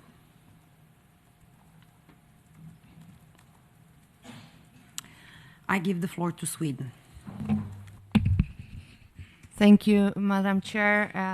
Thanks for all the representatives from the court for being here with us and explaining on the figures. And it's we can only commend, I think, the judiciary for limiting the travel expenditures. I had a question to Ivar Arpi with regard to one of the figures concerning the ACN and the legal officer in one of the columns regarding the secretariat. It says that the number is 102.4, and I was wondering if I could have the exact numbers for what is with regard to the ACN and what is with regard to the legal officer. Thank you. Thank you. Are there any other requests? Because if there are a few to... Kenya, you have the floor. Thank you, Ambassador, and thank you to the court officials for their presentation, especially given the request was last night. We do appreciate it. I particularly want to appreciate the presentation on the 20% travel reductions. This is very much welcome in light of the austerity climate that we experience on the domestic level. with that being said, I still have a question, particularly, I suppose, for Mr. Alipi, with regard to the MOCOM impact. I would like to understand why the MOCOM impact is only catered for in the registry and not reflected in other programs. So that's one question. My second question is with regard to inflation. I want to understand if this aspect was factored in or not. I know the CBF recommended that it be absorbed, so I want to understand if these figures are reflecting that. And my third question is specific to Mr. Marco with regard to the Office of the Prosecutor. Correct me if I'm wrong, but I do not see your cost. I see your priorities, but I don't see the cost associated with these priorities. And could you clarify if the Office of the Prosecutor at this point in time, these priorities, this is the focus and not, in quote, the restoration of the CBF figure? I don't know if I'm clear, but yeah, okay. Thank you. I give the floor to Norway, to be followed by Brazil. Thank you very much, Madam Chair, and I would also like to thank the court for these very useful clarifications, both with regard to the vacancy rate. I think it was a very, very useful clarification you gave there, and something that we really need to bear in mind. That this actually means reduced capacity and not only a calculation of vacancies that just happen, but it's actually a calculated vacancy due to shortage of funding, and this is something that we would have concerns about. I have a question with regard to the travel reductions. Norway has expressed earlier that we do see merit in a review of the travel policy as well as the practice of the travel policy. For us, it's vital that travel policies are being adhered to. I would like to ask, with regard to the proposed saving of 20%, that's a very large amount. To what extent would a review or a revision of a travel policy or more strict practice of the travel policy actually mean a saving of as much as 20%? It's, in our view, important that the court is able to travel when there is a need for the court to travel, but at the same time to have a sober practice. Would you be able to just clarify that this is actually a realistic figure without having to skip travels that are important for the court to do? Thank you. Thank you. I give the floor to Brazil, to be followed by the UK. Thank you, Madam Coordinator, and I would like to thank the representatives of the court for the information that you promptly provided, which is very useful. And I have a question to the distinguished representative of the OTP. Thank you for the explanations on the vacancy rate, but I would like to, if you could elaborate a little bit more on how you arrived at the number of 8%, because there was a very sharp decrease from 2023, from 17% to 8% in 2024, whereas for the judiciary and registry, the variation was considered considerably lower. So if you could provide more details about this, I would be grateful. Thank you. Thank you. I give the floor to the UK, to be followed by Germany. I'd just like to reiterate our thanks for the court providing these useful clarifications. I think we now feel much clearer on the vacancy rate and are quite concerned that applying a 10% vacancy rate would prevent recruitment into key positions and have an impact on the investigations next year. I'm still slightly less clear on the travel, and I would appreciate if the representative of the OTP could outline the impact of the reduced travel budget on the OTP. And I also second my colleague from Norway's wider question. And then finally, just so that we are all on the same page, I think it would be just helpful, again, if our colleague from the OTP could just outline the figures that are involved in what the requests are. So I understand from having a look at the CBF figures and also the budget that as it was presented, that I think what's being asked for, and apology, this is obviously where my laptop has collapsed, is an increase of around, if those positions were to be filled, those 7 in additional positions, we're looking at a suggested increase of around 14.5%, and the CBF proposed increase was 12.8%. So I just think it's worth clarifying that, just so that when colleagues are talking afterwards, that's what we mean. Is that the case? Thank you. Thank you. I give the floor to Germany. Thank you, Madam Facilitator, and thank you to all the representatives of the court for their helpful explanations. A brief technical question that I may just have missed the answer of. We were sent 2 tables that slightly differ. As far as I can tell, the one that we received just prior to the meeting only differs regarding the figure of the Secretariat, and it is lower by 204,700. Just for my understanding, would be helpful to elaborate where that change comes from. Was it the earlier table just not calculated correctly, or was any substantial change made? Thank you. Thank you. Would anybody else like to take the floor at this point? If no, I will invite the representatives of the court to respond to the queries raised.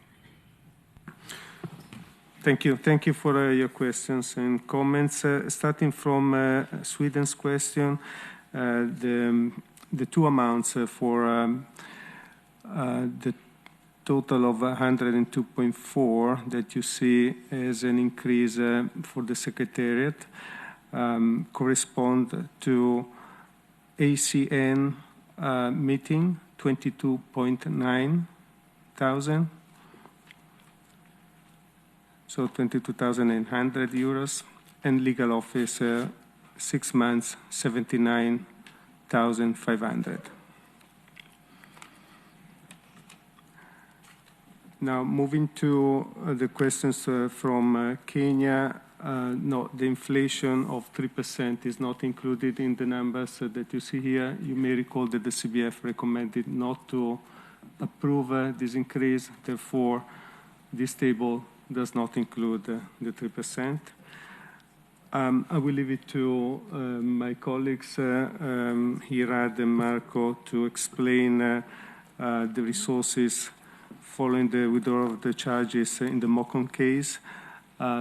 Just for the registry to recall that also the registry retained some resources for legal aid since the case is terminated, but there are still some activities ongoing, and therefore there are some resources that are retained, and the reduction of 941,000, 43,000 is what we could return. It has to be noted also that the CBF had reduced some of the resources attached to the delivery of judicial activities in the 3 courtrooms, and these overlapped with some resources requested for MOCOM as well. So the amount for the registry is the one that you see there, and perhaps Hirad and Marco can elaborate on the OTP and presidency. Talking about now travel policy and the reduction of 20%. You know that the travel policy of the court is strict. It allows for business class only for elected officials, and all the reminder of the officials of the court, staff of the court, travel economy class, and there is economy class comfort only beyond 9 hours of travel. You also know that we presented in The Hague the split of the total budget between those trips that are more predictable, where the court could do better and could perhaps save some resources, and those other operational trips where it becomes more difficult to have predictability and therefore costs are a little bit more higher. All in all, we see that with a reduction of 20%, we go below the level of 2023 approved budget. So that's a little bit concerning for us. Indeed, we're going to work towards continuous improvement as usual, and we will strive to save as much as we can in travel, but we see definitely the 20% being problematic.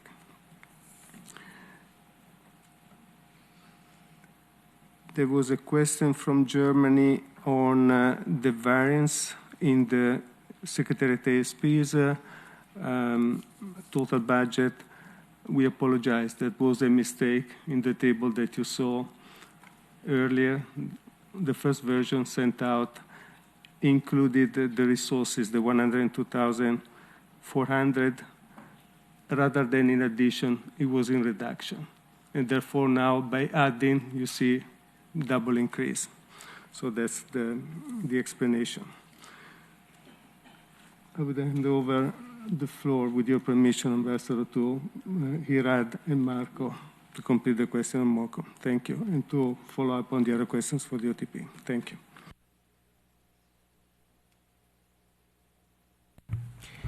Thank you. And I'll be very short on MOCOM.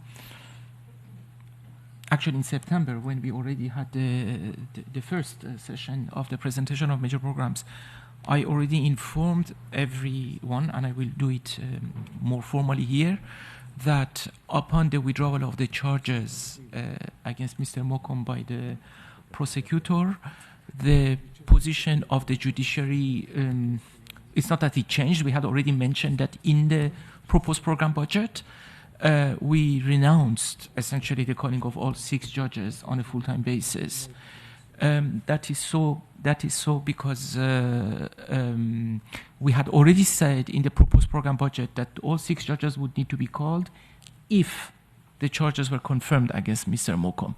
Since in any event the prosecutor withdrew the charges, so we had to be consequential and coherent from what we had said. We did it transparently, and therefore 3 out of the 6 will be called. Which 3, I don't know. That's going to be for the next presidency.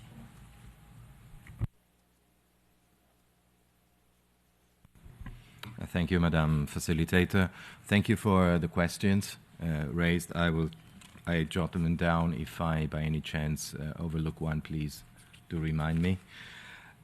Starting from the question asked by Kenya, the cost of priorities.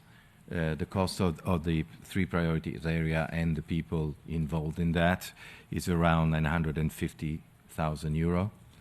So that is, again, less than 1 million in terms of the total increase, and is for those positions that I mentioned.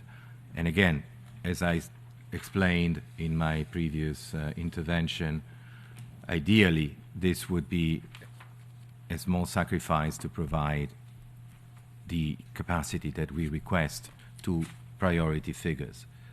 We do understand the difficulties and the concerns of some states about increases.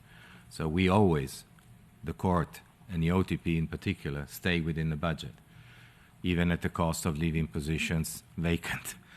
So we will, if it is not possible to make the effort, we will reconsider the positions that have been recommended by the CBF, because they go into the GTF funds, and clearly they will be absorbed into that, and decisions will be taken. Right now, I cannot exactly tell you which ones, because one thing that must be clear is that even within the reduced number of positions that have been recommended by the CBF, there are important positions to allow the office to go on with investigations, with prosecution, and with field presence.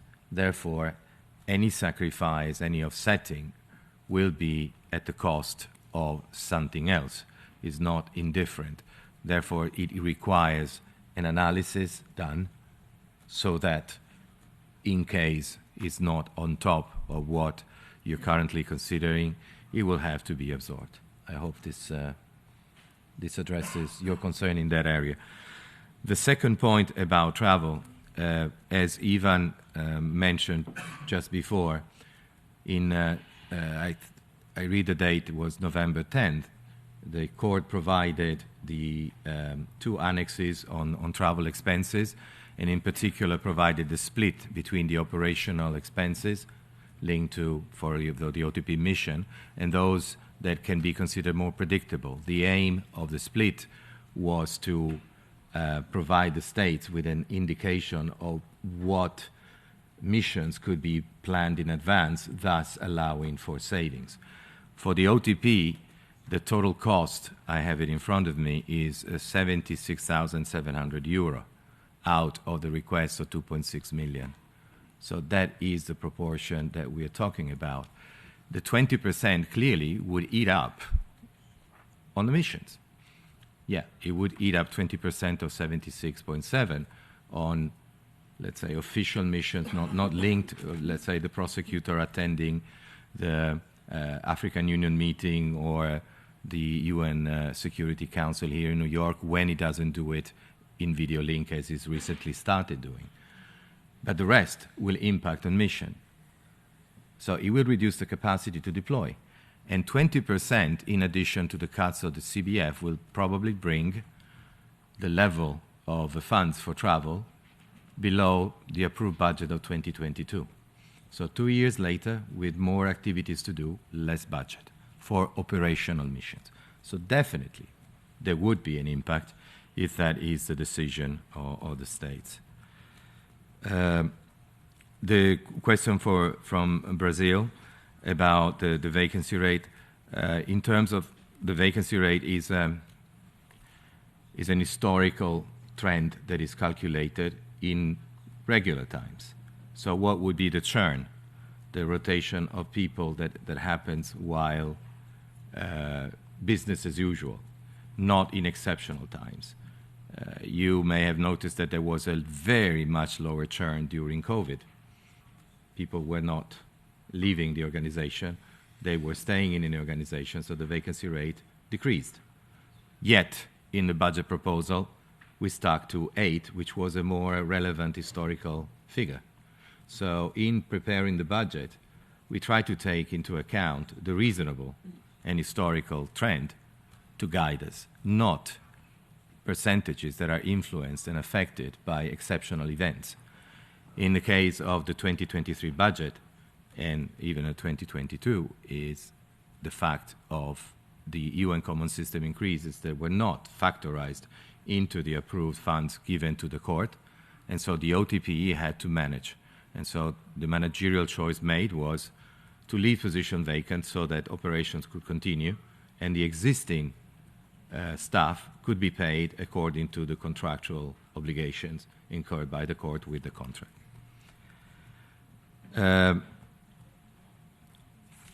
UK, yeah, I think I've addressed the vacancy rate already with my answer and the travel. Indeed, yes, the additional request would bring from 20.8 something, 20.7, yeah, 20.8, the increase proposed by and recommended by the CBF to less than 2 percentage point increase. It's 14.6, 14 point something, depending on the salary scale that is being used. Finally, on MOCOM, the Office of the Prosecutor had requested one additional position that the CBF did not recommend. So already, when the decision to withdraw the charges was taken, that resource was no longer in the package. The reason for requesting only one was that there are other two situations that deal with the same situation country. The intention of the office was to request new resources, which was the proposed budget by the office, for the situation that had developed and they were understaffed, and to redeploy resources from the other two trials to the MOCOM case, plus this additional one. Now, having had recommended reduction in the number of new positions, the office has to reconsider how to redeploy. So, in a way, the fact that MOCOM doesn't exist allows the office to redeploy the resources in the other two cases in Central African Republic to the investigations and to the other activities that would have been strengthened by the addition of new resources. So there is a change, which is a typical dynamic evolution within the life of the court and the office in particular.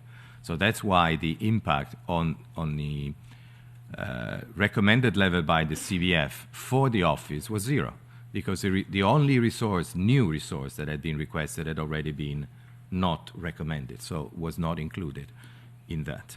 And with that, I rest my case for the moment. Thank you.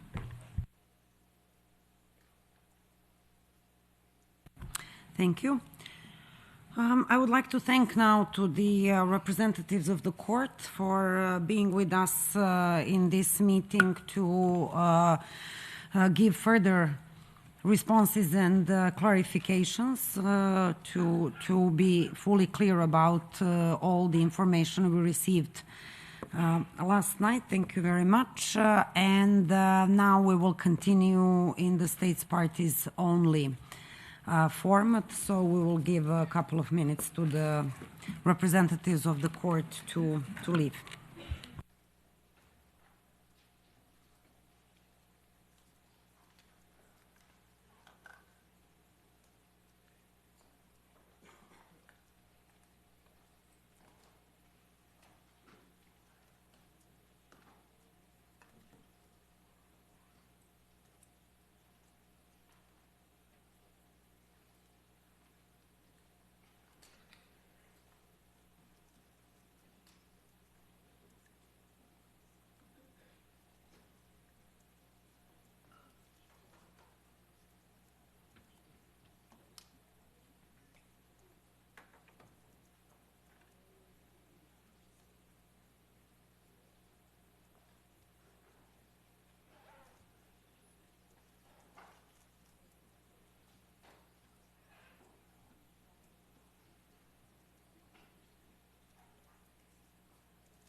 Okay, I think we can continue. The representatives of the court left. Okay, so this is what I propose we do now. now you have all the scenarios, all the information. I would like to invite a sort of tour de table, I mean, whoever, of course, wants to speak. I would kindly ask you to avoid long speeches, because we had the last 3 days doing that, so I think everybody's pretty clear what the priorities are. So just to limit yourself to saying, I mean, as much as it's possible at this point, we will of course continue in the afternoon as to what is acceptable from and which scenario, if any of these are acceptable, and if not, what is the alternative. So please limit yourself to that instead of, again, giving a long reasoning for such a position, because it's pretty clear where we are. I open the floor.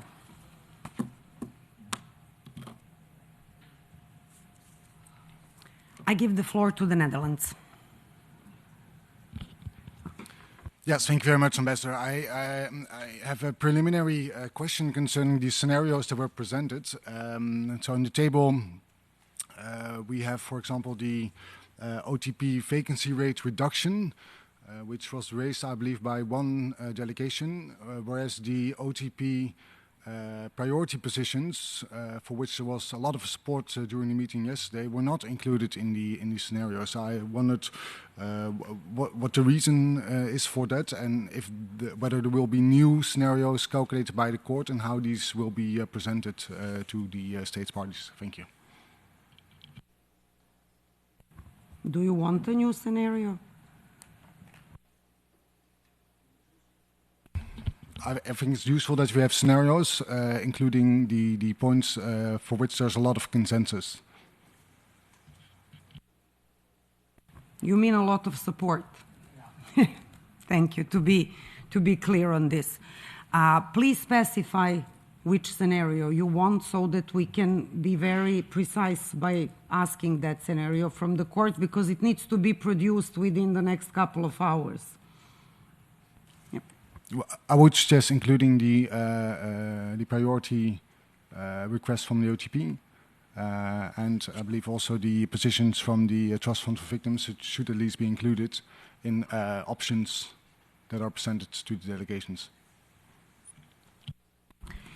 So to be clear, the priorities that we received from the OTP per request by Kenya yesterday, these ones, right?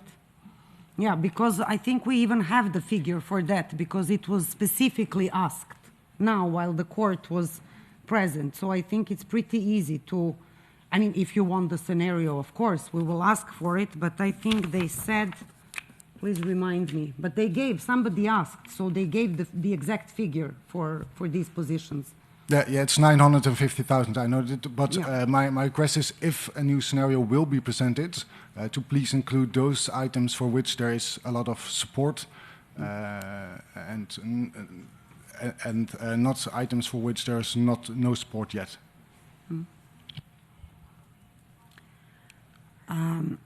I give the floor to Brazil. Thank you, Madam Coordinator. I'll try to be brief. With regard to the question posed by the distinguished delegate of the Netherlands, I understood that the representative of the OTP said that the positions would cost around 150,000 euros. And then the reduction in the vacancy rate would amount to more or less 950,000 euros. So it's and nowadays there is a vacancy rate of 17%. We are just proposing a reduction of the vacancy rate to 10%. So they will have the ability to hire more people. It won't affect. And I have to confess that I was not convinced by his explanation. It was not detailed enough why they chose the specific figure of 8% for 2024. So that's our concern. We are not. I want to be clear. We support the OTP. We support that we support that every possible violation of international criminal law should be investigated, and therefore we support the OTP. We made a huge contribution in the last 12 months. We gave the court more than 22 million euros in our efforts to fully comply with our financial obligations before the court. And the ministry, it's not even the Ministry of Foreign Affairs, but the Ministry of Economy, which tends to be less sensitive to specific requests, they want something in return. They want to be strict.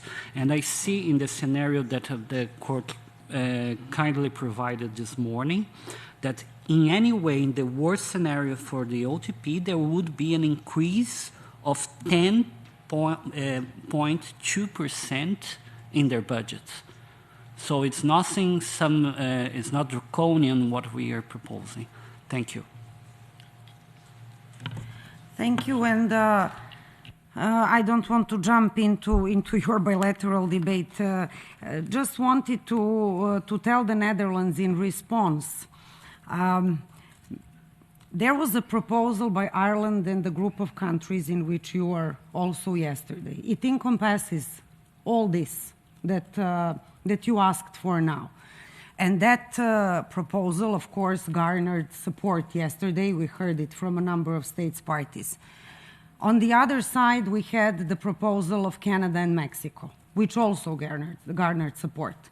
The scenario you got last night is the middle ground between the two.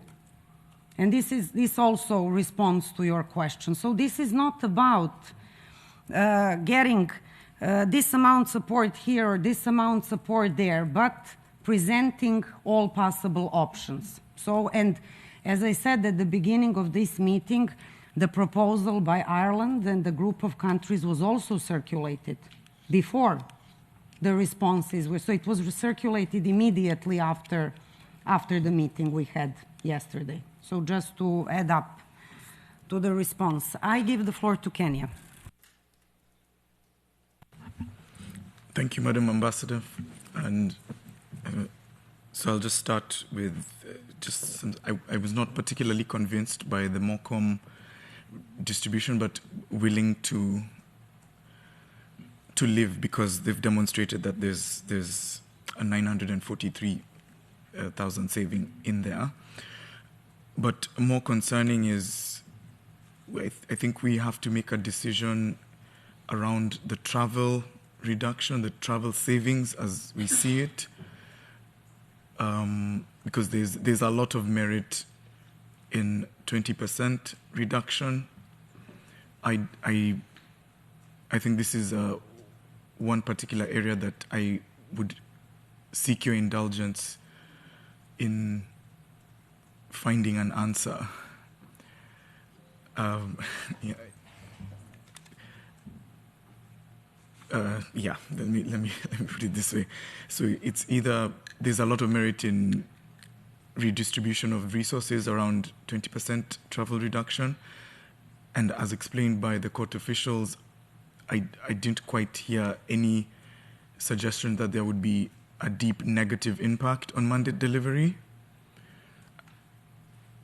So yes, which is to say I am pro 20% travel reductions.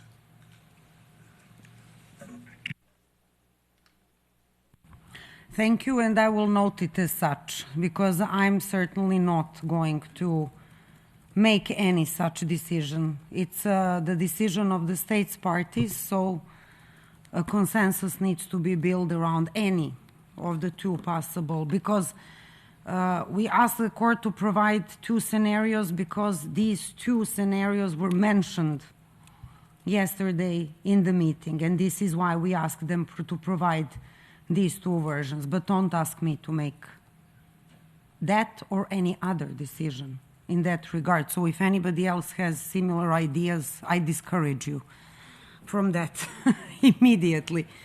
I give the floor to Mexico, followed by the United Kingdom. Gracias, embajadora, por darme la palabra. Primeramente, me gustaría agradecer la nueva propuesta de Irlanda y del grupo de Estados parte que que apoyan del 9.5%. Muchísimas gracias. Lamentablemente para México, la cifra del CBF la consideramos alta y en este caso, este segundo escenario de 9.5 la consideramos todavía aún más alta. Tomando en cuenta nuestras capacidades financieras, lamentablemente no podemos apoyar esta propuesta del 9.5%. Gracias. Thank you. I give the floor to the UK. Thank you, Madam Ambassador. Just a point on travel. I think, as a colleague from Norway said, it's important that it is well justified, and I think we've heard different justifications for the court today, and hopefully an increased willingness to also use virtual meetings. But just on the point of impact on operations, I think, as our colleague from Sweden was trying to get at earlier, it appears that there might be some impact on operations, specifically for the Trust Fund for Victims, on a very large cut. And then also from what I heard earlier on the Office for the Prosecutor as well, it sounds like this is less about the prosecutor being able to go to places, as I think we would probably agree that some virtual options are sensible, but more about victims being able to come and provide testimony, or the investigations. It seemed to have an impact, they were saying, on the kind of operational side of investigations. So I'm wondering if we can come to a compromise position which both recognises that we need a justifiable travel budget which is aligned with current economic situations, but that also enables some of the more operational aspects of the court, like the trust fund and like the OTP investigations to run. So that's just that. Thank you. Thank you. Would anybody else want to take the floor? Slovakia, you have the floor. Thank you very much, Madam Facilitator, for giving me the floor, and I would like to thank for presenting the scenarios. We believe they are quite realistic and encompass a lot of priorities presented here during the last couple of days. Now, on the issue of travel, as you know, yesterday my delegation suggested a 10% cut. To that, I listened very carefully to the explanations given by the representatives of the court today, and they did not seem too convincing to me, at least.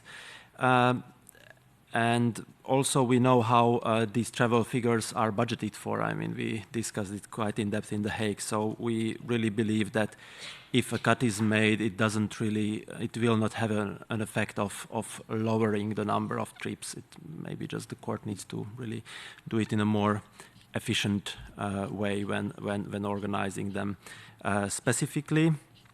Now, the last comment I wish to make on the travel, we have two proposals or two scenarios, 10 or 20%. I just wish to know that there is a lot of other numbers between 10 and 20, or even beyond this range. So I'm sure we can then in the end agree on one. Thank you. Do you have a specific proposal as to the number in between? No. Okay. Germany, did you want the floor? No?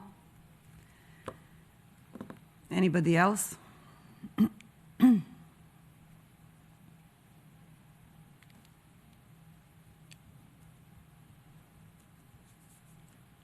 Australia. You have the floor, followed by Austria. There we go. Thank you very much, and thank you for the quick work overnight. It's very helpful to see these figures and see the key priorities identified, and to use the CBF as the base. As was emphasised by many yesterday, I won't repeat, the CBF is an independent technical assessment and is very useful to be the basis for discussions. And we welcome this proposal shared. We see that the very practical savings suggested were also factored in on travel, and see it as a constructive way forward. At this stage, we can be flexible on the percentage of that travel cut, provided it doesn't impede on the key operational requirements of the court's programs. And hearing from the court earlier, 20% seems problematic to deliver on the court's, the major programs, operational mandates in particular. But we are open to hearing further on this and looking at what a realistic travel savings figure would be. And also on the OTP vacancy rate reductions, after hearing from the OTP today, we also had some concerns around the practice of continuing to absorb unforeseen salary increases through not hiring people and leaving additional vacancies, and that slowing down investigations. So we'd be very cautious about changing the vacancy rate in that regard. We're quite conscious of not cutting the OTP's rate from the CBF technical assessment. So without going on for too long, so we can keep this short, we look forward to continuing to engage constructively and flexibly toward reaching a consensus as soon as possible. Thank you. I give the floor to Austria. Thank you very much, Madam Coordinator. And first of all, I would really like to thank you for your patience with all of us here. I know we're not an easy crowd to work with. Also, let me thank you to everyone who was working hard last night to provide us with this additional information and the scenarios. It is really very helpful for us to have that on the table. In the past couple of weeks, we have repeatedly stated our priorities, and I will spare you not repeat all of that, but I just wanted to say that for us, the scenarios circulated last night reflect our priorities as well as the common priorities we have identified as a group here. We also listened carefully to the concerns of others, and we really appreciate everyone's openness in our conversation, and we see the need for further efficiencies and savings. So we can support suggestions to reduce the court's travel budget further.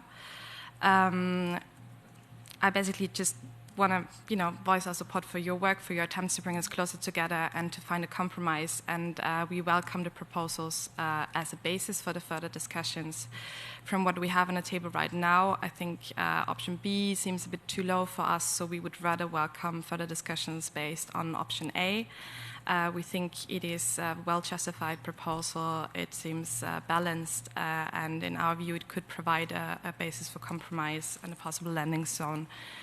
So we're happy to engage further negotiations, show our utmost flexibility, and hope we can reach consensus under your able guidance very soon. Thank you. I give the floor to Denmark. Thank you very much for giving me the floor. I'll be extremely short. Thank you to you, Madam Ambassador, and your team, and also, of course, the court for all the hard work you put in last night to provide us with these new scenarios. We could, in the spirit of compromise, we could probably consider supporting any of the two options, although we do agree option B might be a bit on the low side, but we could also go along with that. Something along the lines of option A we would welcome something closer to option A probably. And we of course welcome that many of the scenarios elaborated on this new proposal are based on the CBF calculations. Thank you. Thank you.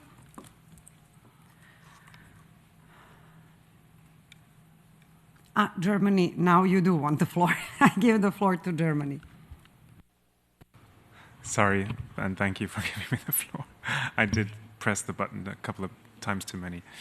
Thank you very much. I think we are nearing the final stretch, and we are very pleased to see that the numbers are coming closer together, which is to a large degree thanks to you, Madam Facilitator.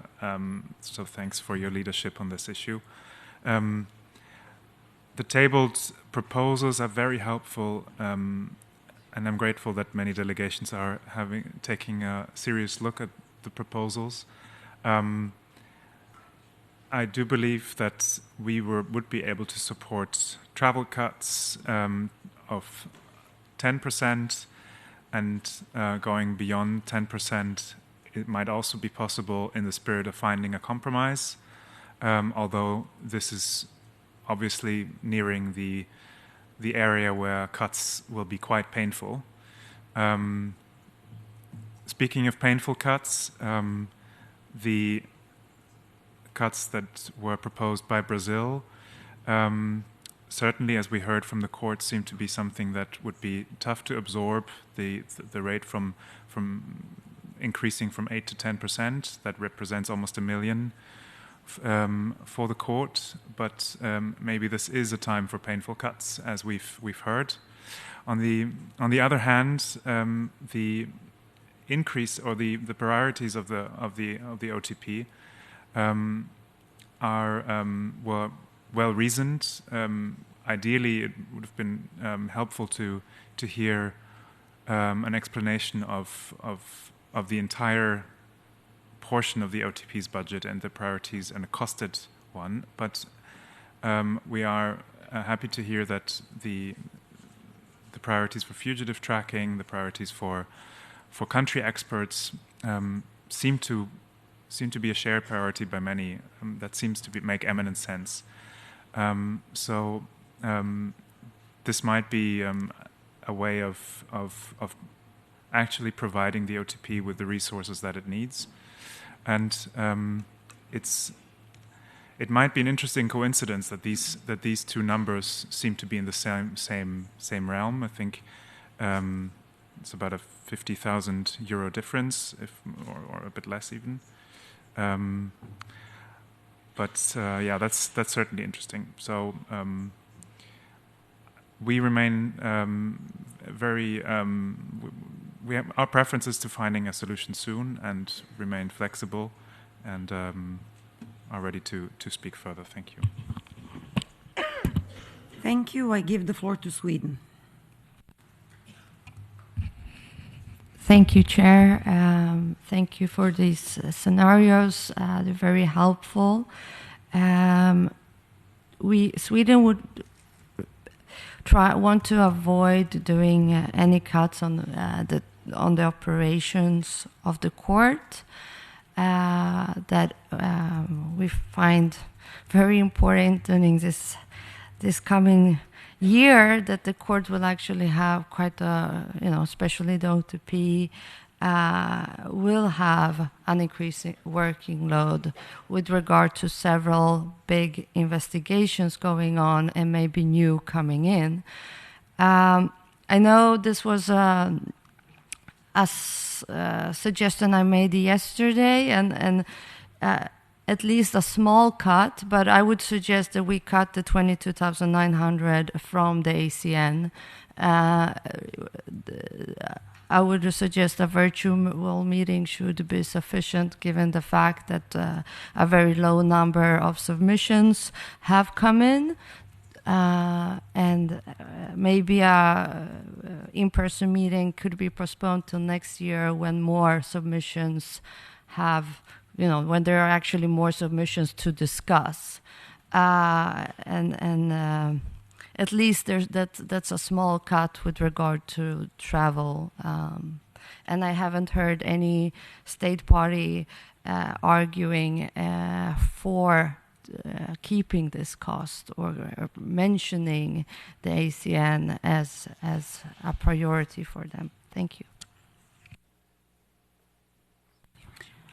Thank you. I give the floor to Finland, to be followed by Belgium. Thank you very much, Ambassador, and thank you for the documents and scenarios provided overnight. It's very helpful to us that the scenarios build on the CBF recommendations, and I'll just make a couple specific comments. First, on travel, we welcome the two scenarios, and we agree that some reductions can be made. We just heard from the OTP that the 20% cut would be problematic, in that they would eat up official missions and capacity to deploy. So this would have a clear impact. So we'd prefer to take a bit more cautious of an approach there, considering that the cuts would apply to operational travel. On the OTP's budget, we're happy to see the CBF recommendations included in the scenarios, and We share the concern voiced by some colleagues about the application of a higher vacancy rate. We do think that if we got further, we will only exacerbate the problem that they currently have. Furthermore, it is important that we continue discussing the OTP priorities, which we now all have on paper, so that we enable the OTP to meet the states parties' expectations next year. Thank you. Thank you. I give the floor to Belgium. Je vous remercie, Madame la Présidente. En ce qui nous concerne, je pense que la Belgique pourra être flexible le cas échéant sur la réduction des coûts de voyage, même si nous préférerions très nettement l'option A. En revanche, nous serions plus réticents à augmenter le pourcentage de vacances de poste au niveau du bureau du procureur, d'autant plus s'il n'était donné aucune suite aux priorités demandées par le bureau du procureur. Mais évidemment, de notre côté, nous soutiendrions le fait d'accorder au bureau les quelques positions dont il a été question ce matin. Et enfin, concernant les réunions de la commission consultative pour les juges, nommée en anglais ACN, je pense que nous pourrions également être flexibles s'il était question de réduire leur budget. Je vous remercie.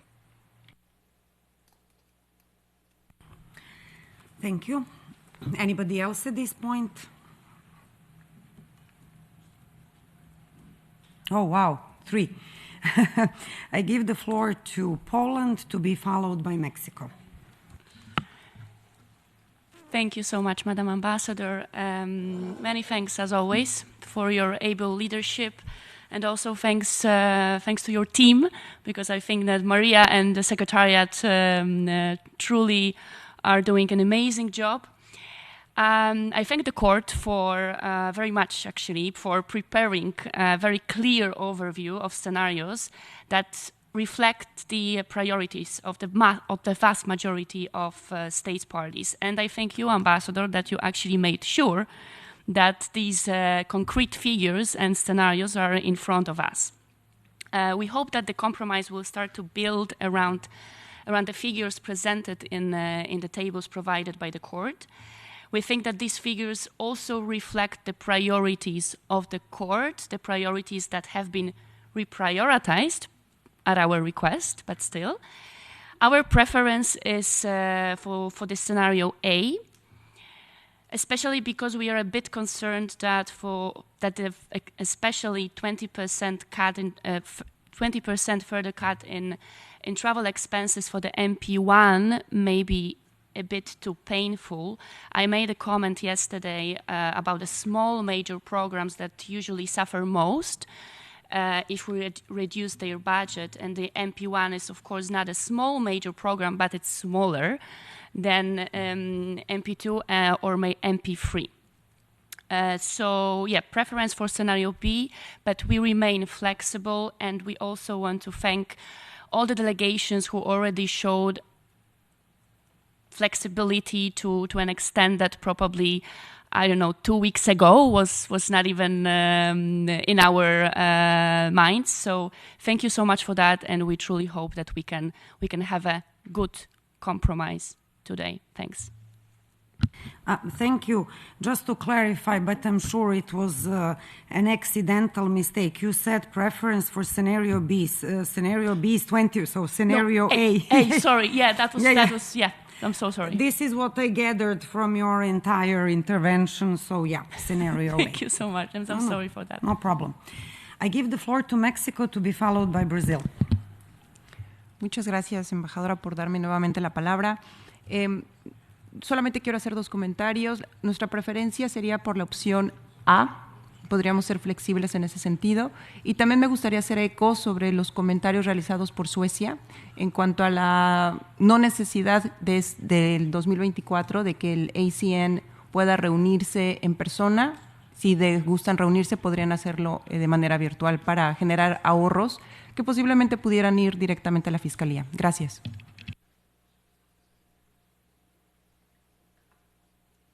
Thank you. I give the floor to Brazil. Thank you. Excuse me for taking the floor again.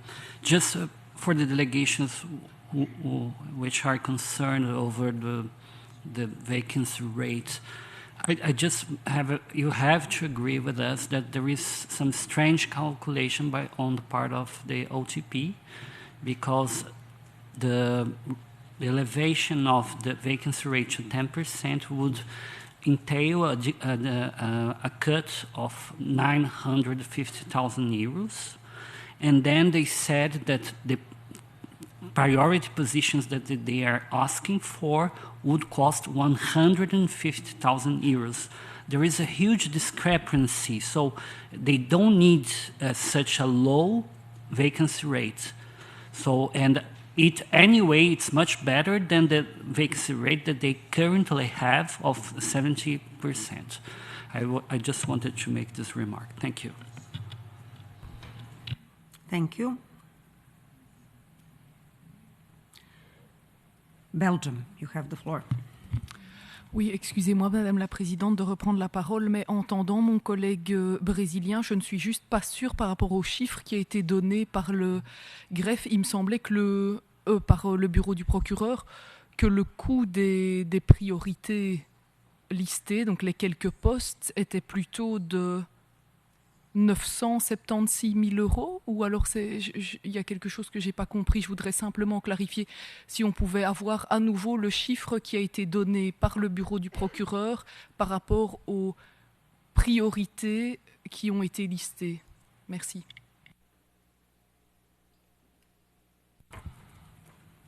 Sure, yeah. It was somewhere around, as far as I know, 900,000. And to build up on that, in the meantime, while listening to all of you very carefully, I looked again at the Irish proposal, Irish and others proposal, and this is a follow-up to the question of the Netherlands. So exactly the same positions that are listed in the priorities submitted by the OTP are listed in your proposal. So it says additional resources for the OTP above the CBF recommendation, including 4 country experts, fugitive tracking, a senior trial lawyer, and an incumbent advisor. So I cannot agree with you that we didn't get that scenario. That scenario is your proposal 9.5. It's there. I mean, it was circulated last night. So it's CBF and with all the pluses. There is security and others, of course, but for the OTP, this is what it says. I'm reading from your proposal. You have the floor.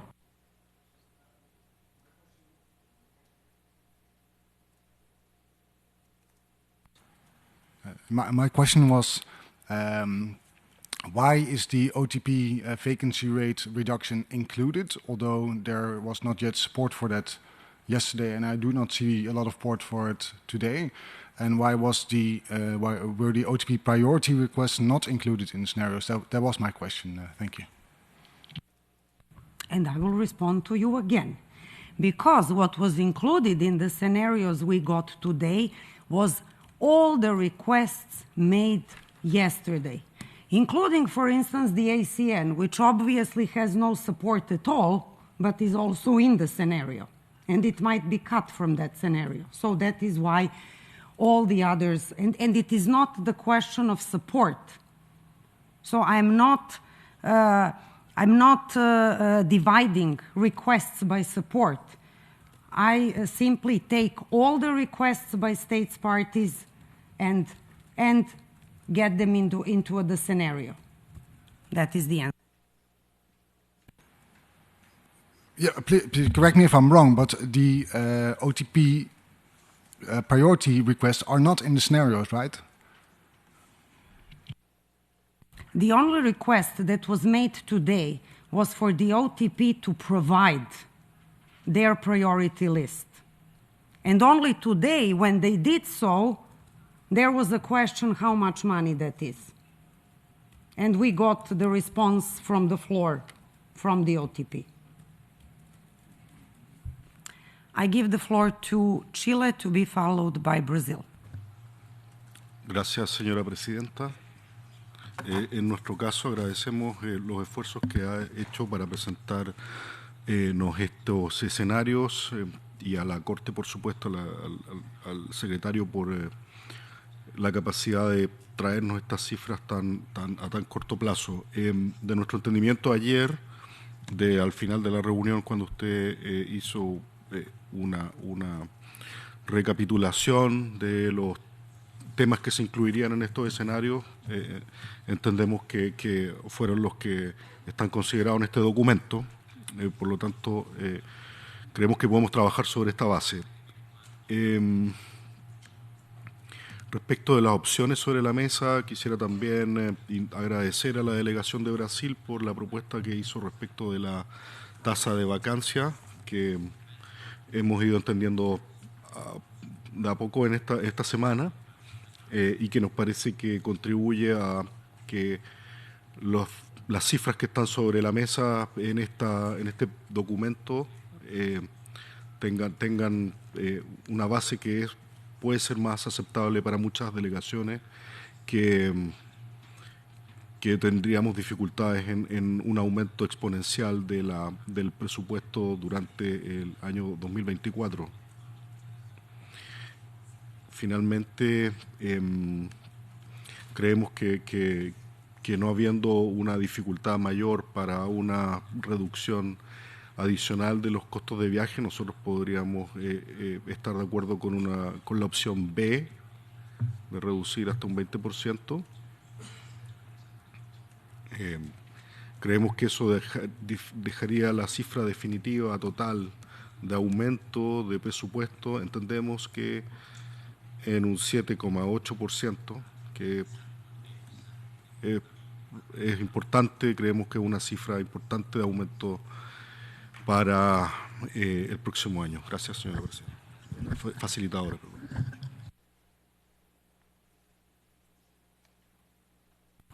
Thank you. I give the floor to Brazil, to be followed by Sweden. Thank you, Madam Facilitator. My apologies again to take the floor. And thank you, the distinguished delegate of Belgium. That's why I believe the numbers provided by the Office of the Prosecutor don't match. Because reading the paper, the replies that provided yesterday, they said that they proposed 7 additional positions. The CBF recommended only 3 for approval. And then this, if these 3 priority positions would amount to 970,000 euros, I want the salary because it's very high. So I don't believe it would refer to these 3 priority positions. When he was asked about the priority positions, I understood, and I may be mistaken and apologize if it's the case, that the priority positions would amount to 150,000. Maybe I'm wrong, and somebody corrects me. So they play with the numbers because they say they need 7. It would cost. The 7 would cost 970,000 euros. So they are not transparent about this because they want the resources. It's natural that they do that, but our task here, it should be strict to fully look into detail what they are proposing. Thank you. Thank you. Now I'm warned twice to tell you that we are losing. Actually, we have already lost the interpretation, so I really thank the interpreters. They deserve a break. And I suggest that we continue until 1:30 so that everybody can have a lunch break, and then I guess we can continue right after the plenary. The plenary should be short in the afternoon, right? Just to table the resolution, so agreed so far, so we can continue immediately afterwards. I have the United Kingdom and France on the list, so I give the floor to the United Kingdom, to be followed by France. Thank you, Madam Ambassador, and I think my colleague from Brazil is correct that the priority positions that were in the document that was circulated from the OTP do not amount to 150,000 euros. And I also agree that understanding the figures attached to that document were a little bit difficult, which is why I sought clarification from their representative in the previous meeting. And what the representative stated on the basis of what we were seeing on the set 3 corrected, so just that's the one labelled ASP22 budget informal set 3 corrected. They were responding in the fact that the line on major programme 2 OTP is a budget recommended by the CBF, so I think that's to the side. The positions that they were talking about were in additional to that, 7 additional positions, which come to what they said in the meeting before was around 950,000 euros, and I think I understand the exact figure is 976,000. So that's what I think they are talking about. So the question around the vacancy rates, as I understand, is around the sort of the previous figure. So they would obviously like, in addition to the CBF, they've articulated a rationale of why they need additional positions, but that's not to do with the vacancy rate. My understanding is that the vacancy rate is about the sort of CBF recommendation and the wider picture, which is that they have to cope with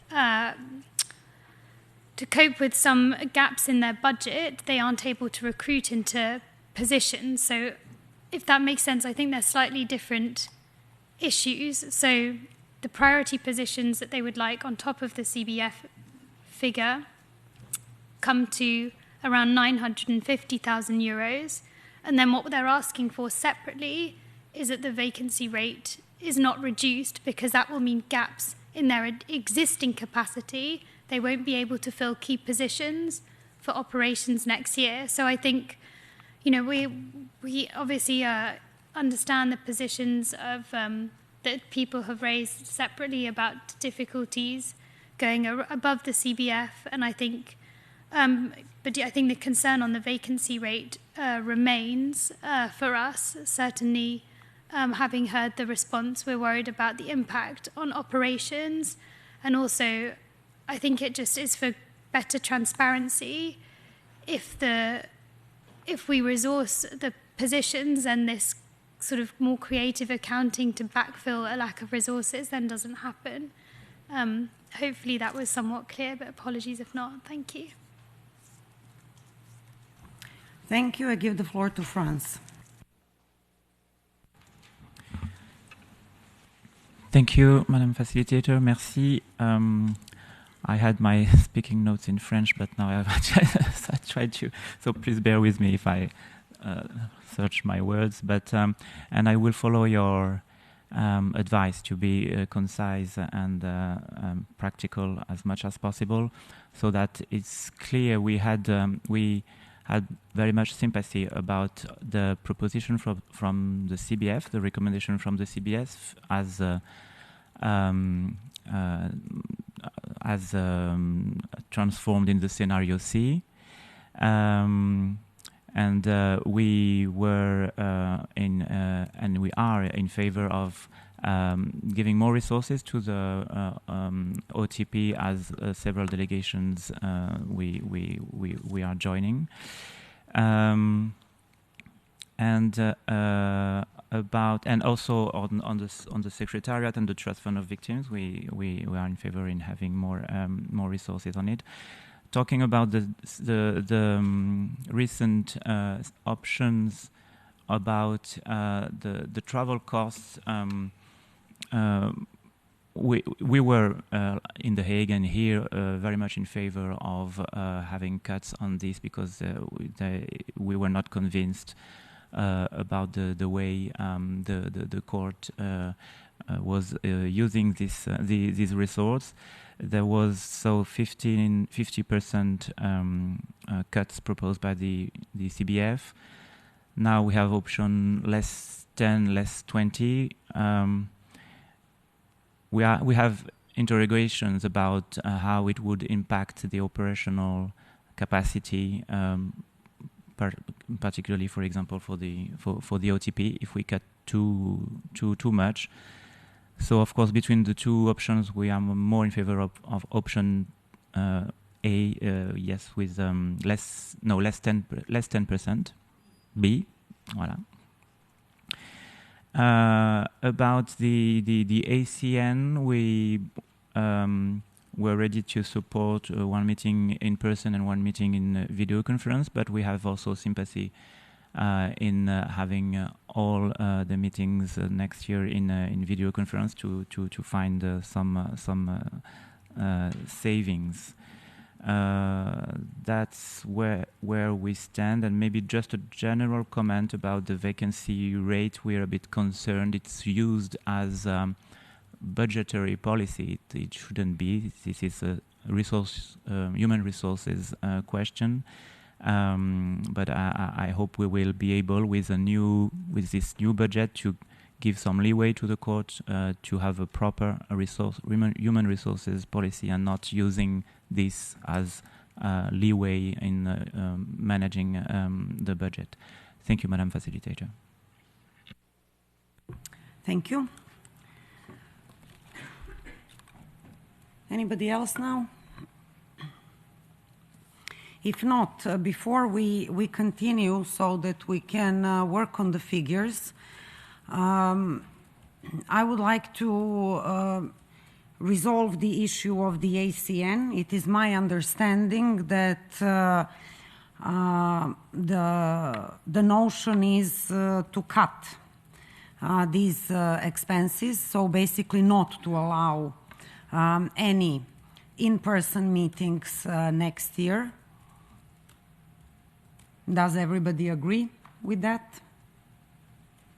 If yes, then that makes a further saving of 22,800, as was said. So we will ask the court to further calculate it, although I don't expect it to really significantly affect the percentage, but 22,800 less. Now, talking about scenarios, we have scenario.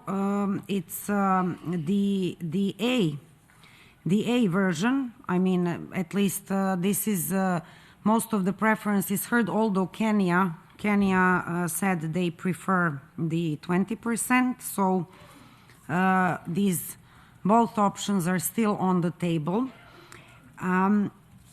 Then we have the scenario of 9.5%, which was presented by Ireland yesterday, circulated to everybody, and there also the priorities of the OTP are calculated. So to reiterate, additional resources for the OTP above the CBF recommendation, including 4 country experts, fugitive tracking, a senior trial lawyer, and an incumbent advisor. So please read.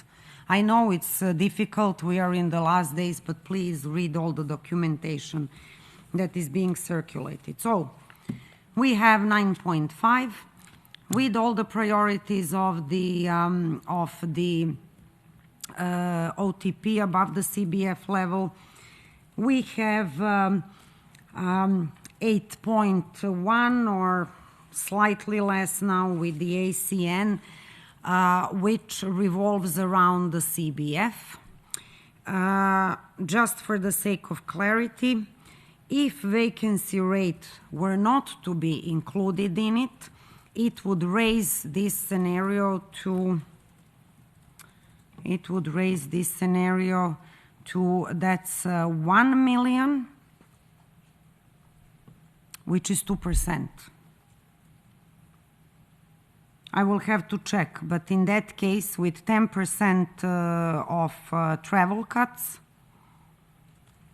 that would bring us right to 10%, and without vacancy rate. So I'm giving now, because according to what I see here, 1 million is 2%. So 10.1 or 9.2 in the scenario B, with 20% cuts in the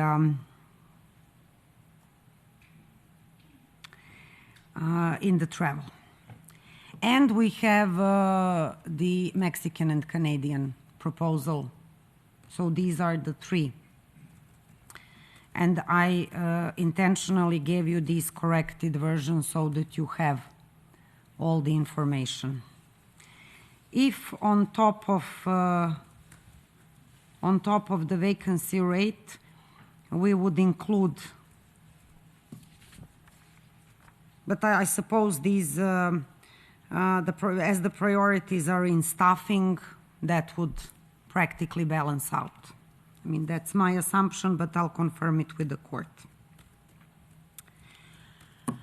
So, thank you all very much. As I said, we continue immediately after the completion of the plenary session, which will start at 3 and hopefully be, hopefully not more than half an hour, so around 3:30 approximately we will reconvene. Oh, and one more thing, very important.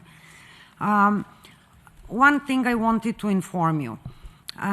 Since departing from The Hague and our discussion on the IR recommendation 140, I remind you that the silence procedure was broken before we came to New York.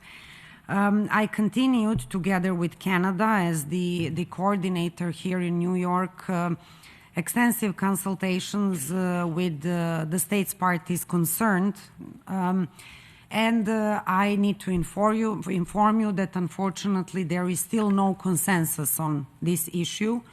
So regarding the IR recommendations that needed to be assessed by the budget facilitation, the final score, I mean, if I can put it that way, is that we assessed 2 out of 3 recommendations. Also, I remind you that the arrears recommendation is the joint one between the New York working group and the arrears facilitation and the Hague working group. So I do hope that New York will be able to find a suitable person and the person willing to take arrears facilitation next year and continue these discussions, and I wish them all the success in that. And I do hope, especially now that the review mechanism is continuing for another year, that next year that recommendation will be assessed as well. I wish you a good lunch break. Thank you.